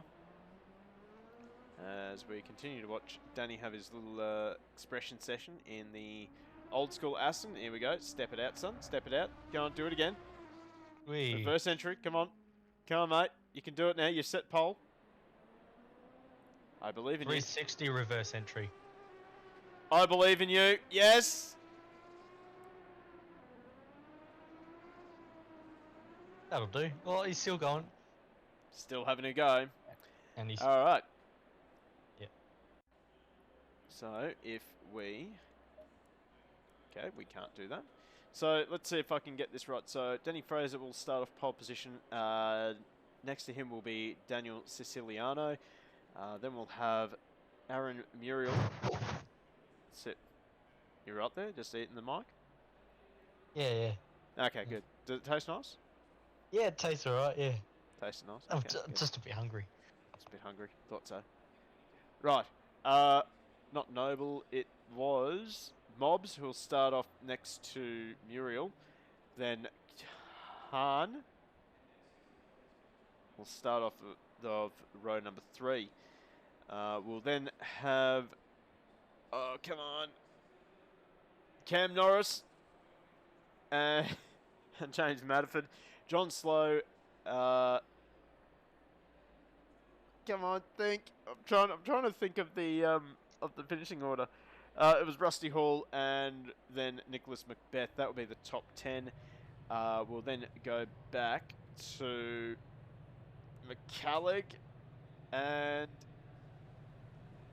Noble. on, use No, your not brain. Noble. Not no. I'm trying to think. Paul Huddy. I'm under pressure now. Paul Huddy.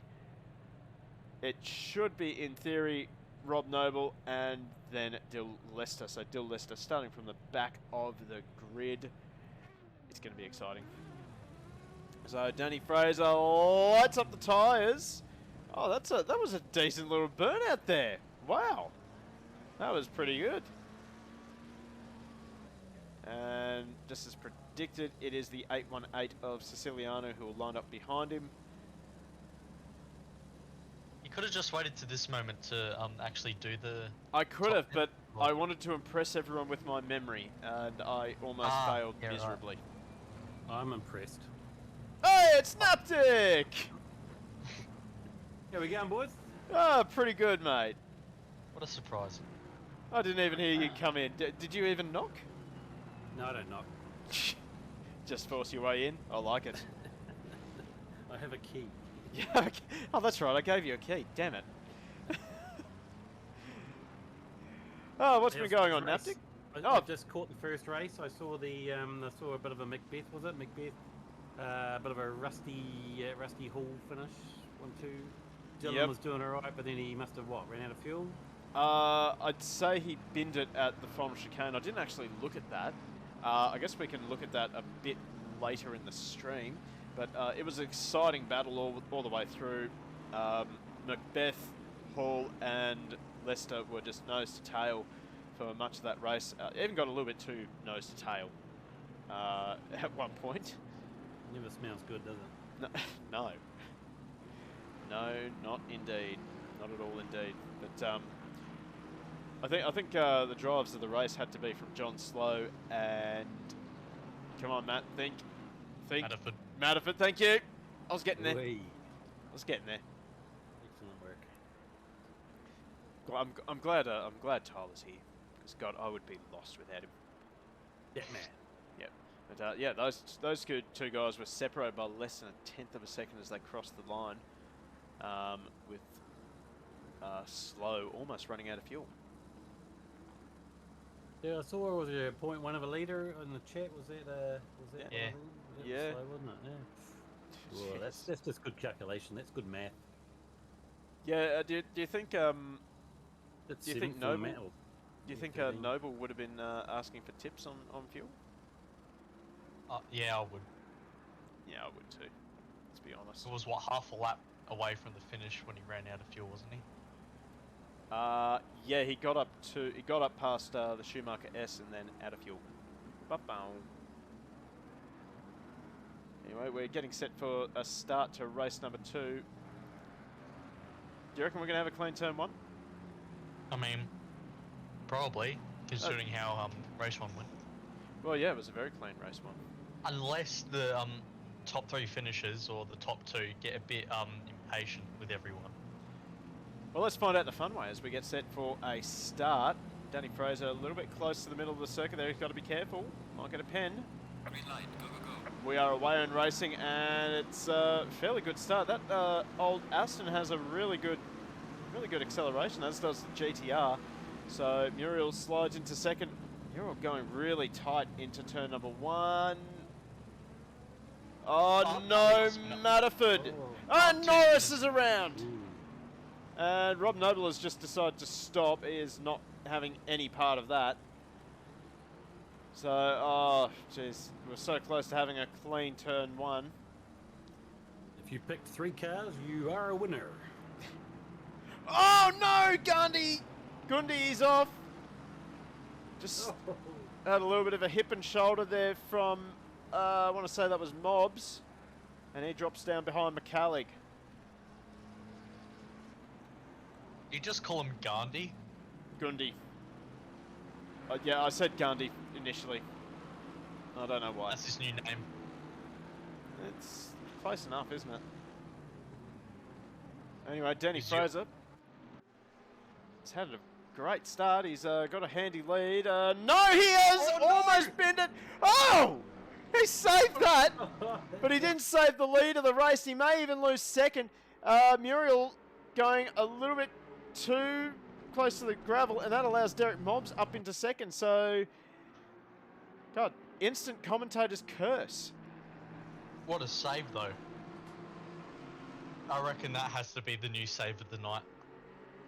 That's how you get the V12 to go around the corner, though, isn't it? Yeah, just back it in. Give it a kick off the curb. John Slow now, he's managed to get past Muriel. Muriel under all sorts of pressure here. He's just getting passed by car after car. He's got Matterford up behind him now. Using all the curb. Oh, that's the race line. Mobs now, he's in with a good shot at the back of Siciliano.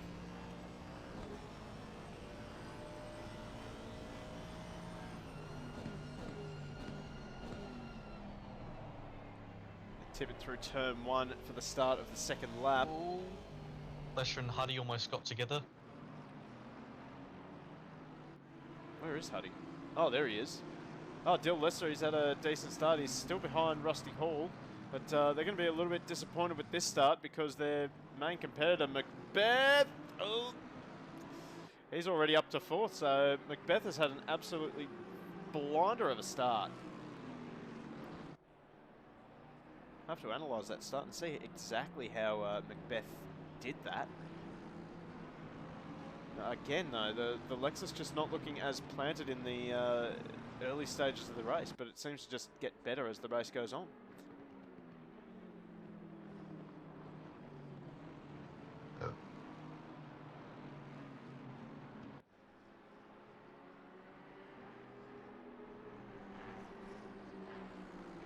Through the Schumacher S, Macbeth all over the back of Danny Fraser, and right behind him is John Slow. I think Slow at this point, he's probably just happy to sit back. Fraser wide, and Macbeth will sweep around the outside. He's got to be careful, he's out on the loose stuff there. Let's see if Lexus power is better than Aston power.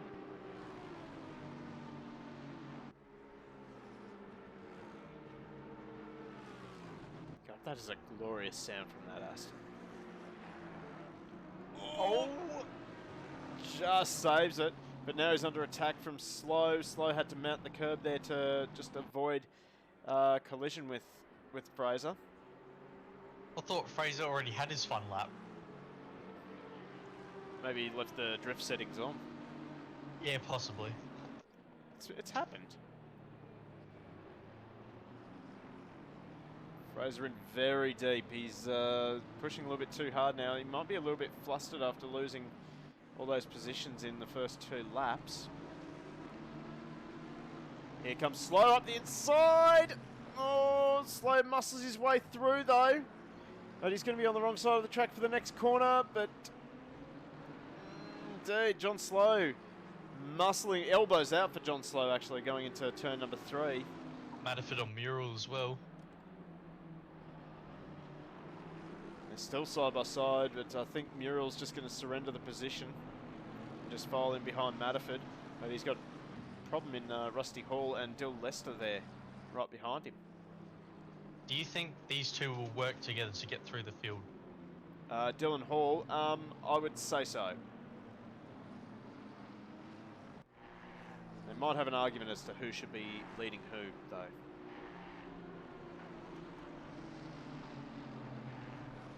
So is that's either a yes or a no? I'm not sure on that. They might argue about it, but they might get, yeah, just yes. Yeah, they're going to fight. Lester already looking up the inside of Hall, going into the downhill left-right.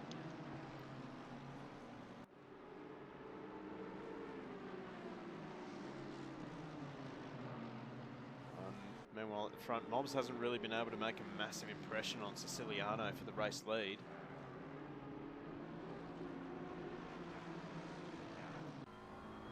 Right on board with Dylan. So Muriel gets a little bit loose in front of Hall. That might give Lester a chance. I don't really know. How's the straight line speed on this M4? It wasn't too bad, I think. It was, unless that was part of the reduction it got, but it was not bad. It wasn't as good as the big boys, of course. It was about a 3 or 4 Ks off at the main straight of Monza, I think, last time I tested it out.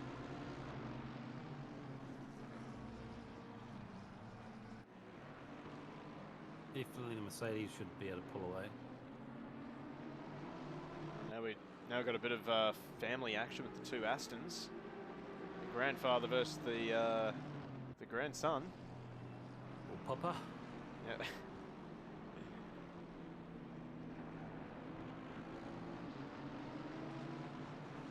Tell you what, Fraser's doing a good job of making this this vantage as wide as humanly possible.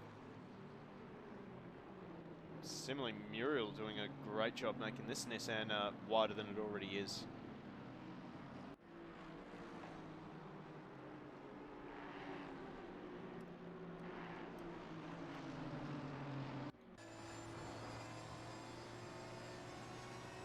Well, I was going to say we're going to look at the back of Danny Fraser's Aston. Oh, that's the Nissan. Oh, the Nissan. That Finding was the back Muriel. That could have gone horribly. He took the easy way out, and that was probably smart. All right, now Macbeth, he's on the back of Mobs now. So Mobs not really able to make a huge impression on Siciliano. He's made a bit of a mill of the final chicane. This will give Macbeth all the encouragement he needs. Well, we got one of the slowest cars in the straight line versus one of the fastest cars in the straight line down the main straight. Here we go. Oh, look at this. Lexus just gobbles him up down the front straight. You have to be pretty brave to try and outbrake the Aston, that's for sure. The Merc goes very wide coming out of turn 1. This is just side by side almost. Oh, he's just going to get under there. Oh, not quite. Oh, it goes around the outside. He can't do it around the move. outside. Fine. I'll go around the outside. Move of the day so far for Jared Mediford. He, That was very clean. very well played as well from Mediford. He knew that Fraser was on hard defense mode. And so rather than try and pry up the inside, he just went around the outside.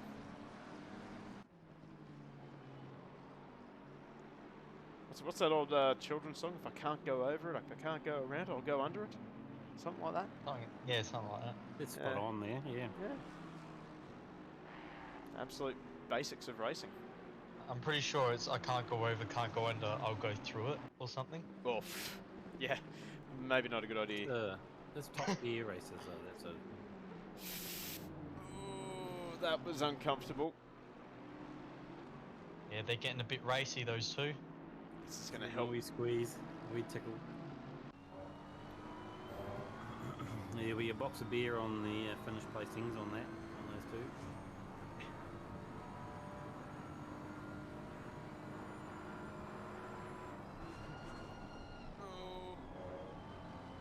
I'll tell you what, that Beamer is really good on the brakes. Here comes the Merc on the Aston. Couldn't quite get it done. Leicester may do well just to sort of hold back a bit and just wait for a better opportunity rather than trying to get involved with these guys. Yeah, you might get some nice scraps out of it, eh? I can feel a bit of a dive bomb coming into turn 1 here. Oh, he goes for a dive bomb. Here we go. And Leicester around the other side. No way! Oh, Dill Leicester, that's a great move. He's got the inside line. No! Oh no! Fraser's touched him. Straightened him up though. Game of tag. You're it. No, you're it. You're it. Oh my goodness me, Hall, he probably just had a heart attack then. Tell you what, He'd be surprised to be pointing the right direction going, oh. okay, I'll take that. Yeah, well, I think the James Hunt Award should go to Dill Leicester because he's got big balls. I think Fraser's, or Hall, oh no, Leicester even, the BMW, looks like he's struggling to stay behind the Aston. I saw him braking coming out the exit of the left-hander, I think turn 6 or 5. Do you reckon this might be the last race we see this Aston? Possibly, because obviously it is best Aston.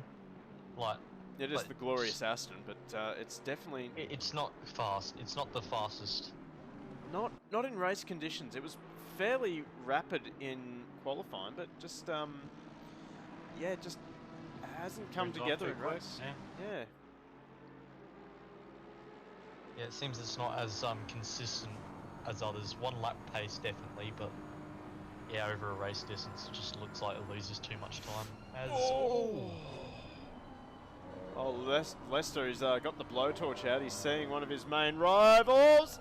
Oh, Seeing very Hall's. impatient. Well, he's got to cool it down a little bit here because last thing you need is to turn around Fraser and get yourself a penalty. But yeah, I can definitely sympathise with him because he's looking up ahead at Hall, and Hall is just starting to skip away. He's already got over a second on this group here. Lester just needs to take a chill pill and just have a think. Where can he make it? Is he racing for I know what I'm doing racing? Is that what he's... That's exactly who he's racing for. I mean, No. obviously he knows what he's doing then. Well, yeah, I mean, yeah, that's fair. That's a fair call.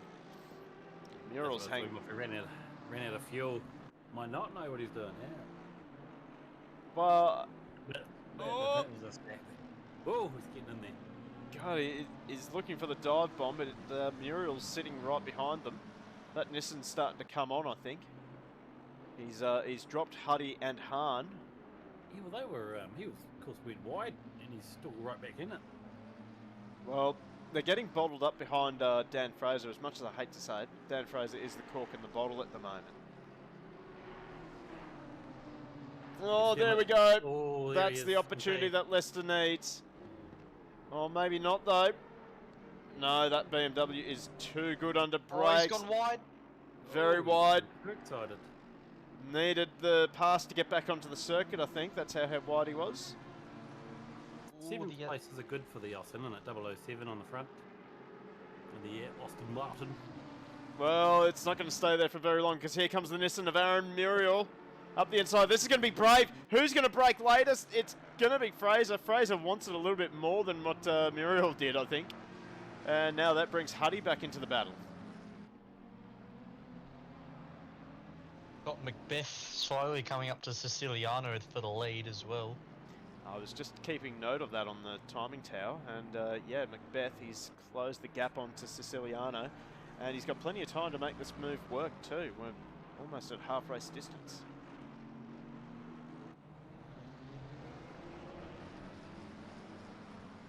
Now, the lap times might tell the story, with the best lap time for Fraser about that 158.7. Everyone behind him is still in those 158s as well. 158 flat for Muriel, but everyone in front is the 57, 56s. So it'll be even harder for these boys to get past the big V12. There's a bit of a three-way McLaren battle as well in that mix. That looks like it's about to go on. Yep, that's Huddy, Hahn and Noble. As we see Fraser, he gets a little bit wrong coming down the hill. Honestly, I think the oh, that's not, that's, Halfway through. oh, around goes Muriel. What happened there? I would say Muriel just, he panic braked there. Code Brown. He did the good thing and kamikazed into the end of the lane. And Yeah, I think he's got damaged on it as well. how much Right. damage is on the Aston? Be this side. I got away with it pretty well, actually. But now he's got a And- McLaren. Three McLarens on him. What's the plural of McLaren? McLaren. McLaren. Yep, I like it. A McLaren or McLaren? Oh no, what's gone wrong back here? The 666 of Cam Norris and Muriel. Well, it doesn't rain. It never rains, but it does pour. So Oh, unfortunate. no, he's all the way. Ugh, huge shame. Anyway, we've got a good battle brewing here. So Siciliano, he's actually he's done a pretty good job of holding off Macbeth. Slow is starting to close in on Mobs too, I think. In fact, I think Mobs is actually closing in on the back of these guys too. That gap Got was up Noble to, and Hahn at it, side by side through turn 2 into turn 3. check that battle. Well, they're still side by side actually. Yeah, turn 4. And they're giving each other plenty of room as well, and it looks like it's finally sorted itself out. Nah, it's still going. They're still somewhat side by side coming to turn 5, I think. A little bit, little bit of damage on the front of Rob Noble's car too. And a bit of damage to the back of Han's car too. I wonder how that's happened. Do you think that could have happened from the incident in turn 1? Possibly. We haven't had a look at turn 1 actually. It's just been too much going on. I don't think we will get a chance to have a look at it either. At the end of the race, maybe? Possibly. If the replay gods let us do it! Fraser sideways, that'll give Huddy. And in the background, Noble has binned it. And Paul Huddy almost outbrakes himself. He does outbrake himself. That will give Fraser the position back. But, no, not quite. So, Danny Fraser finally been dethroned from the front of this little battle pack of McLarens. Well, he's got straight line speed on the McLaren, though. Oh, yeah, he He's does. Go around Look at the this. Outside. Is he going to get it? Nah, No. Not quite. Oh, looked like he had a good run coming into the chicane there.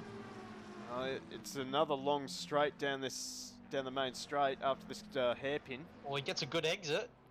He'll take that position back. He's got him. Yep. So, yeah, that. Han might follow as well. Does he have enough slipstream? no, he does not. I tell you what, Huddy must be super frustrated right now. I wouldn't be. I'd love to sit behind the Aston. Yeah. Just listen to it. Yeah, it's weird places to be, isn't it?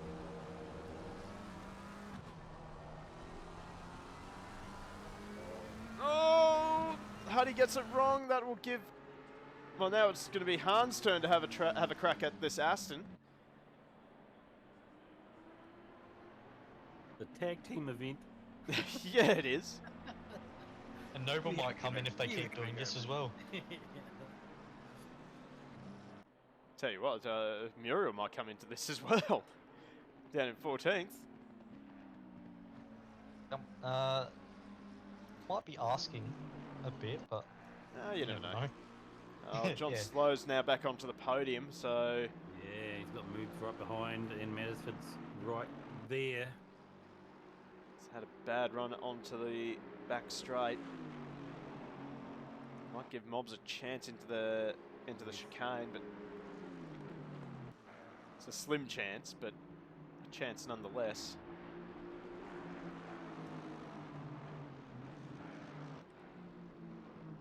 But check on this battle here, because I'm a little bit surprised that Macbeth hasn't found a way past Siciliano yet. I had a look down the inside there. Plenty of time. Yeah, he might just be saving the tyres because, again, the Lexus, as you say, not good on tyres, so he might be just taking it easy, saving the tyres for the end of the race, and just being patient with it. Looks like he's got Mobs. Yeah, he's done that. He's got a pass in there. Now he's on the snow.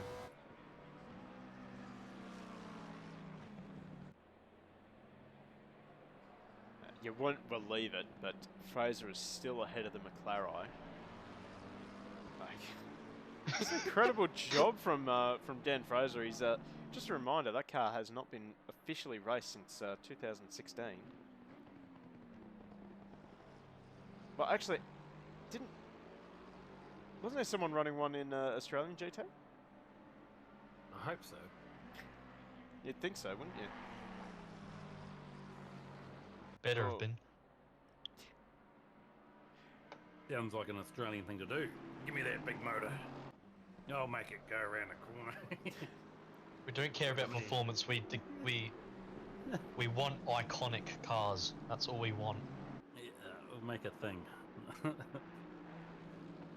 Oh, now it's Rusty Hall's turn on Derek Mobs. Matterford's made it past the number 300. Noble in the background's catching up significantly as well. Yeah, that gap down to 3 seconds, so Again, that Aston, that was a bit of jigsaw hazard there from Rusty. Yeah, that Aston of Danny Fraser, it is a bit of a cork in the bottle at the moment. Mate, big ups to him. He's running a car that is severely out of date, and he is not making it easy for these guys in the newer machinery. Pretty sure Noble was 5 seconds back at one point after that incident he had. Yeah, well, they were also all kinds of scatter, weren't they? All over the show. We'll have a look at Fraser's lap time. So 58.8, and his best is a 58.7. Compared to these guys, 58.1 best lap, 57.5 and 57 flat for Noble. So yeah, the Aston is just, it's backing these guys into each other. I mean, it's a legitimate strategy though. Yeah, I'd say just that quick enough in those. You've got to be kidding me. You've got to be kidding me. These guys have found each other again. Oh no! Dare I look at the replay? We might leave that alone. Oh jeez. Oh, Macbeth's got Siciliano. Missed where he's done that. I want to imagine he's done it in Carousel, or home brand Carousel. And now Nicholas Macbeth will just start. I think he's just going to start streaking away from Siciliano. We've got the 3 McLaren pretty much bumper to bumper now. Yep. That's probably the best word we've invented, I reckon. McLaren, yeah. Yeah. That's McLaren. pretty good there, mate. That's pretty good. It's pretty good. I like it. We better get on and trademark that, actually. Yeah. How much does it cost to trademark, though? Too much. Got $10? Is that? I don't think it's 10, but well, it depends. If someone subscribes, then we will try and trademark that. Hint, hint. Definitely not asking for money. Aptic says do it. Yep. Yeah. Why did you write that in chat? Why didn't you just say that? You're in the Sometimes- commentary box. Do it. Double reinforcement. Yeah, fair enough. Fair enough. I am seriously impressed that Danny Fraser has just withstood this pressure, though. There's 4 of these McLaren right behind him, and yeah. Oh, that's great. I mean, so yeah, they're on him on the corner, but then he's got the old V12 to say, "Ha ha! See you later until the next corner." I'll meet you there. Meet me at the next one. Well, it doesn't help that these guys are sort of beating each other up a little bit. Hahn is doing everything he can to get her up the inside of Huddy. Huddy's defending from Hahn, and that's just giving Fraser a bit of a break. I've never wanted to drive that. Well, actually, I quite like that V12. It is a bit of a. I wish I could drive it quicker to race it more often. But holding up, this is awesome. Oh, Huddy's made a mistake Tag through teams carousel. Tactics come back. Here we Yep. go. There we go. Right there. Hahn's in and Hahn's out. Tag team again. Here we go. Here comes Let's go to the Noble. back. Oh, Yeah, it's like watching the bloody cycling, isn't it? They're all taking turns at lead. funny thing is that it's pretty well the same livery. They've just got slightly different colour schemes. It's great. Oh, here comes Noble now, looking up the outside of Huddy. Meanwhile, Fraser's just going, yep, keep going, boys, keep going. It's all good. Just keep fighting amongst yourselves. I'll just go away now. Meanwhile, a little bit further up the front, we've got slower Matterford there, nose to tail. Not too far behind them is Mobs and... Yeah. Actually, Hall is... Madison Flow was a close first corner, second corner combo. Yep. Slow still has it coming out of there, so he's done pretty good. Interestingly, Rusty Hall has dropped way off the back of Derek Mobs. I did see some a fair bit of damage on that Mercedes. Oh yeah, it's oversteering. Scratches on the On the left-hand side, it was looking a bit rough. A bit roughed up. Let's have a good look at it here. Yeah, a little bit of scuffing on the a lot of scuffing on the front actually. He's been using that. A little bit of scuffing on the left-hand side of the car. And there's a lot of scuffing on the right-hand side of the car. The right side, yeah, right. And the rear of the car's also copped a bit of a scuffing too. So, this is a rub on the bum. yeah. Is that? Oh, we got the tag team coming back again. Oh, they're still going at it. To the Schumacher S. One of the lead McLaren, the Paco McLaren, bloody. It'd be perfect if Cameron Norris was in this. Ooh. Oh. Look, come on, Norris. I think he's a bit far back. He's having a good battle with Muriel, but I think Muriel is still learning. I think that's what's catching him out while following Norris. That's why they've been getting together a little bit too often.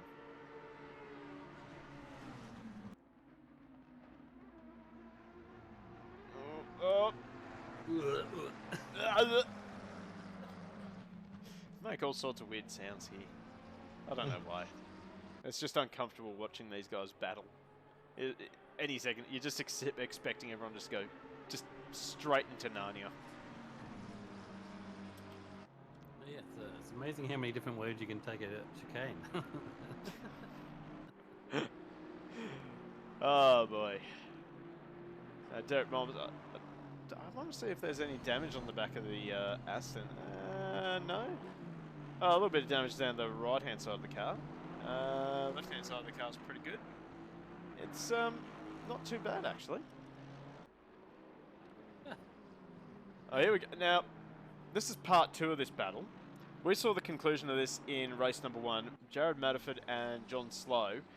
They crossed the line less than a tenth apart at the end of race number 1. We're about to start the final lap of race number 2. By the way, Macbeth is leading. Apparently we do have a race leader. The tag team is going to come at it again, I think. Out of the home brand. Yeah. Oh, the 3-1 in the carousel. Oh, no. No! Han is around. We'll have to look at that a bit later. Han Premium Jesus Christ. 3 wide in the middle of the home brand carousel. Oh, I want to see this battle keep going between Matterford and Slow. Right, man. Leader is on the final lap. Oh, it'll be good now. We can see how fast they pick back up. How much the Fraser is doing its thing. 'Cause what were we? Fraser 158. What? So 158.7. They're all 157s. 157 for 57.5 for Hum, 58.1 for Huddy, and 57 flat for Noble. Fraser 158.7. So 1.7 seconds per lap possible gains by these McLarens, but they just can't find that spot to get around them.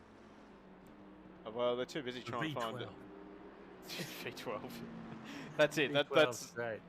That's all the reasoning you need. V12. V12. You might not be able to go around the corner, but they can't pass you on the corner. And then you can just fang it off. Well, we did see Huddy actually get around Fraser, but then they got to a straight. Well, the McLaren even had, with not McLaren, the Mercedes of Hull, and Leicester, when they went past them, it wasn't easy. And they're like 55s, low 56. They had a bit of a job getting past the Big 12. Tell you what, Hall has actually fallen into the clutches of Leicester. But actually, they're actually closing in on mobs too. So you cannot be serious. These guys have come together again. How have they? And well, here's our leader, Nicholas Macbeth. He is going to cross the line. The winner of race number 2, clean sweep for Nick Macbeth. He's going to be cheering tonight. Get the beers. That. He is in 4th place on the points with Herbert, Robinson, and Mattisford in front of him. Only, not too many 80-point difference, so he'll be loving a double win. I think the McLaren's going to line up on the Aston Martin here, going down into the chicane. He's going to send it into the hairpin. He's got to send it into the hairpin. Has to. He's got. Oh. It's not close enough. So Danny Fraser is actually going to hold on. But I tell you what, that that McLaren of Rob Noble has got some poke in a straight line, but not enough of poke because Danny Fraser has managed to hold on to 7th. Oh, good stuff. Fantastic. I have a feeling this Aston is going to end up in the bin, though, at the end of this season. I wouldn't. I'd keep it after that. That's a Nurburgring bloody. That's a car there for here, isn't it? Oof. Right, let's wrap up the race number 2. So Nicholas Macbeth, a brilliant drive from 10th to 1st, ahead of Dan Siciliano and John Slow. Slow, 2 podiums in one night. He's going to be pretty happy with that. No, bring back that result. Okay, never mind. Yes, 2 podiums for the man. He's in 13th on the table, just as a points grab. As a Pro-Am, second in the Pro-Am group, and that will lift him greatly. It might have even put him into the top 10. Isn't he a silver driver? Yeah, he's a Pro-Am, yeah. Oh, okay. So and Huddy's there's another Pro-Am, Huddy. He's in 9th place currently, so I reckon he might even be up. Might even pop him up there. Sorry to put you off. No, that's okay because everyone's leaving the server, so it's actually stuffing up the timetable. So we have to wait until the server ticks over before we can actually go through the final standings. Yeah, so Paul Huddy, 9th. He's a Pro-Am, and then John Slow is in Pro-Am 13th place. So the 2 podiums, 104 points. That may kick him up the points table quite nicely. Still waiting for the server to tick over. But yeah, Mediford's got a 60 or 56 point lead on Robinson. There we go. For first place. Robinson's not here tonight, yeah, so he's a couple of DNSs there for him. Robinson and Herbert. How'd he go? He's not here. No. No. Well, Regan Herbert. On the 12. Yeah, well, I was about to say, yeah, Regan Herbert was in the 12 hour, so maybe he's got to go out for dinner with the missus just to make up for it. All right, let's. So that brings it to Macbeth, who say several podiums. What did you were podiums both races? Yeah. So anyway, Manafort in 4th, Mobs in 5th, Hall, Lester, Fraser, Noble, Huddy, Hahn, McCulloch. Decent finishing for McCulloch. He kept it on the track, and I didn't really see him bin it too many times. So that's great stuff for McCulloch. Cam Norris and then Muriel. Well, they just couldn't stop touching each other. Is there a HR in Shakedown Racing? Is like I think there's going to be a sexual harassment case going on there between those two. Free for all. Yeah. Free for all in the touching. Yeah, there you go. And then unfortunately, Ben Crabb, that internet just not stable in the slightest for him. So I guess what we can do now, we can load up some replays. Oh, hang on a second, I've got to add Naptic now into the commentators. Don't worry about it, mate. No, it's all good. I got it fixed, done. Naptic's in there. It doesn't take that much effort. Right. Let's go through some replays, I reckon, for that second race, because that was quite interesting. Got to work out what was going on between Muriel and Norris. They just could not stop touching each other. All right, so we got. Where's the GTR? There he is. So let's see.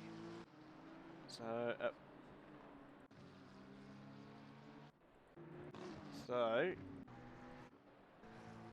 he definitely had pace over Norris. He just... Okay, here we go. So this is the first incident coming up. Oh no. Oh no. and he's just gone off with him in sympathy. It's good on the picks. I was taking his lead. Okay, that's I think he was trying to get the slipstream off him. But- just trying to stay behind. Is there a medal for 100% lap slipstream? maybe. Oh, Oh. I think. So, I don't understand what's going on here. See, Norris is sideways everywhere.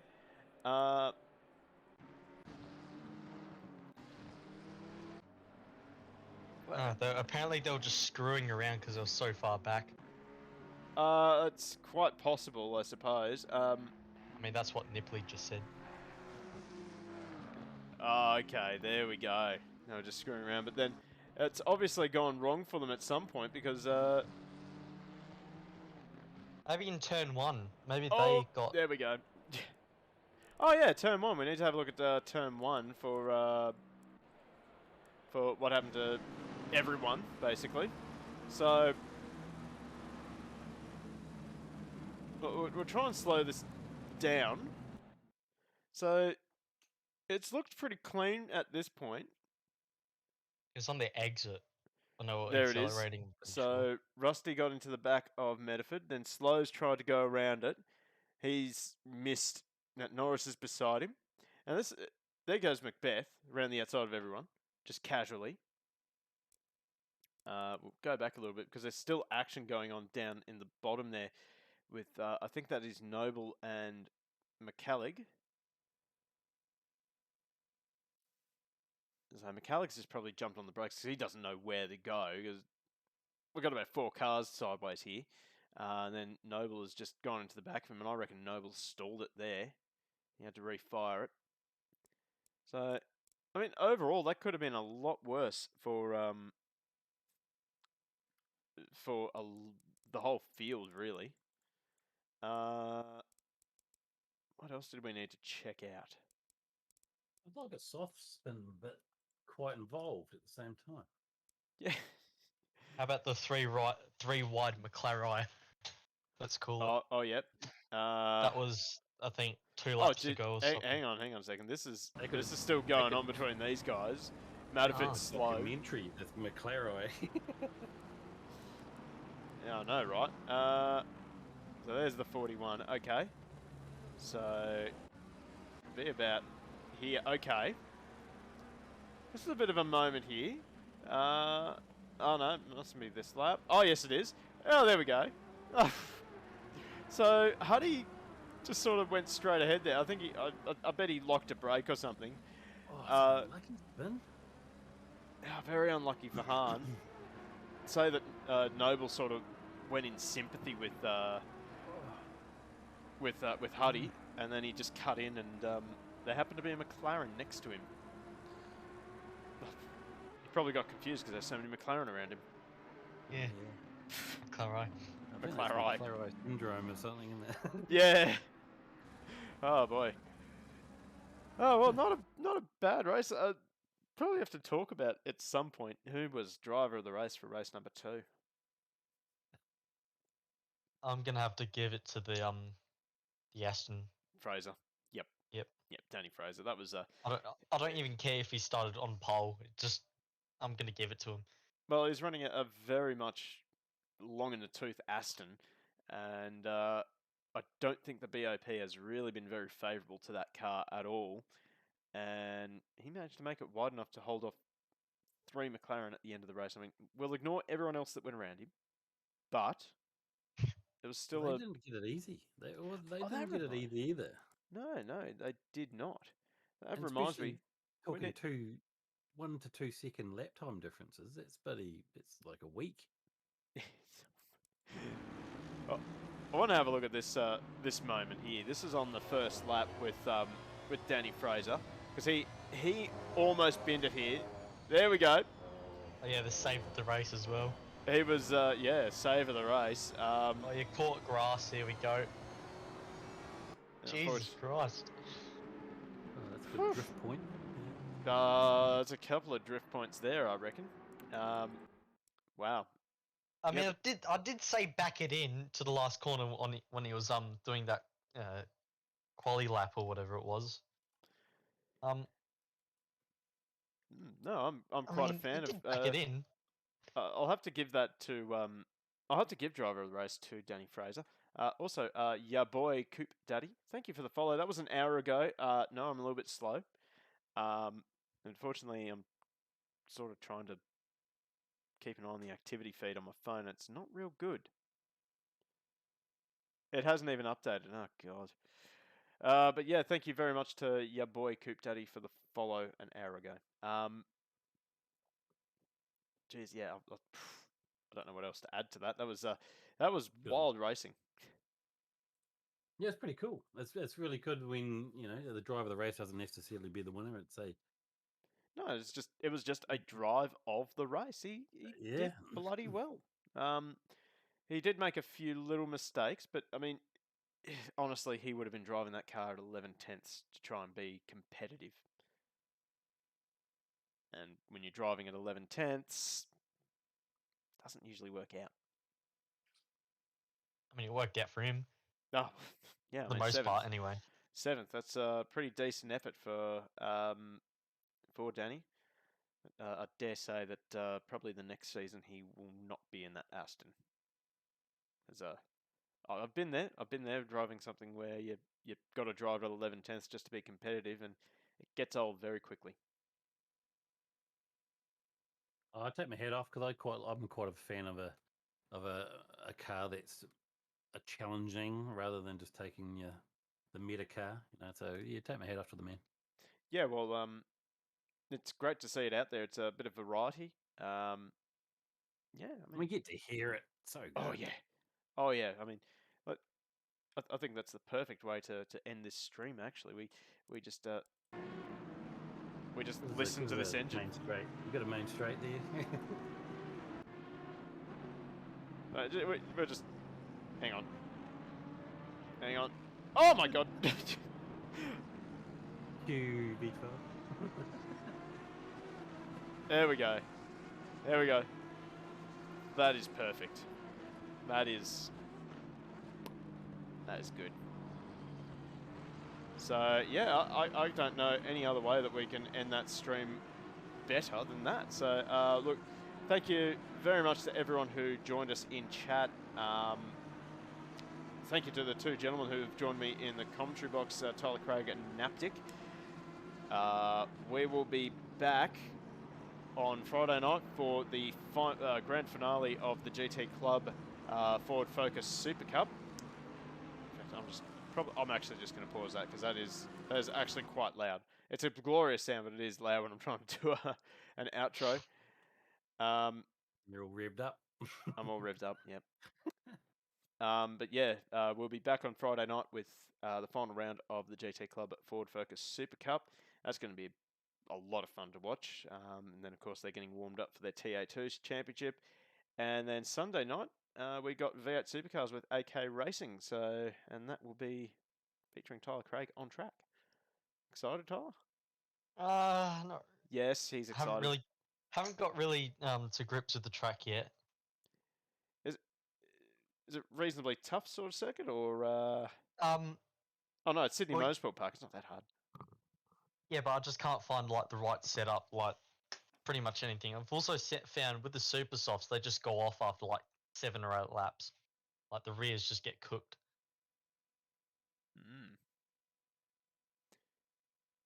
Well, maybe take it a little bit easier on the loud pedal, perhaps. I have, but like I don't even know. Like, yeah, they're very tough cars to set up, and Sydney Motorsport Park is not an easy track to set up for. Naptic, have you got any racing coming up? No, I don't do. I just talk and with my good friend Johnny Walker and Jameson and that sort of crowd. That's my game now. Very good. Nothing wrong with that. Nothing wrong with that. As for me, I'll be racing tomorrow night with Octane. That's going to be Exciting. What are you racing? GT3 Assetto Corsa. Competizione at Brands Hatch. I'm running the GTR, and the Ooh. GTR appears to be the car to have at Brands Hatch. At Brands Hatch. Yeah. Oh, yeah. Yeah, so I Yeah. guess taking it's the big, the GP, yeah, the big track. Yeah, You better well, win. it's Competizione, That's- so. that's Oh, no, probably I'm not the going to only one win. got, I'm not isn't going to it? win at I don't all. even know. No, you have to win now. I'm not going to win. I'm telling you, I'm not going to win. I'll have a look. I'll have a look who's actually ticked attend. We might have to watch Fraser's replay and just see what he did. Do a Oh, spiritual dance just to curse everyone for you. Alright, so to Yeah, put I'll it give into... you. I'll give you a commentator's curse for everyone behind you. Oh, they're very good, very good. Can you like jump onto the Octane Discord and like just join their commentary box and just commentate curse everyone? I'll give you permission to do that. I've been there. I used to do the enduro races commentary, but Oh, I anyway. could make a special call for you. I think Neil owes me a favour. Maybe I jumped into the commentary box on Sunday, so yeah, you should give me a bit of a bloody favour. good. Yeah, I'm going to Yeah, hit him up now. how did that play out? The old It's good racing. the 12-hour big long day. Well, I only did the last 4 hours. By the time I got in, the rest of the commentary team was absolutely loopy. 8 hours will do that to you, I suppose. Anyway, let's wrap this stream up. Once again, thank you to Tyler Craig and Naptic for joining me in the commentary box. Makes it much more interesting, I think. And thank you to everyone who joined in on the stream. I hope you enjoyed it. Hit the follow button. Hit the subscribe button if you want. And if you're joining us on YouTube, make sure you hit the like button, subscribe button, and share it so it helps us with the... What's it called? Algorithm. Money. There we go. Yeah, money. But algorithm. McLaren. All right, that's enough. See you later.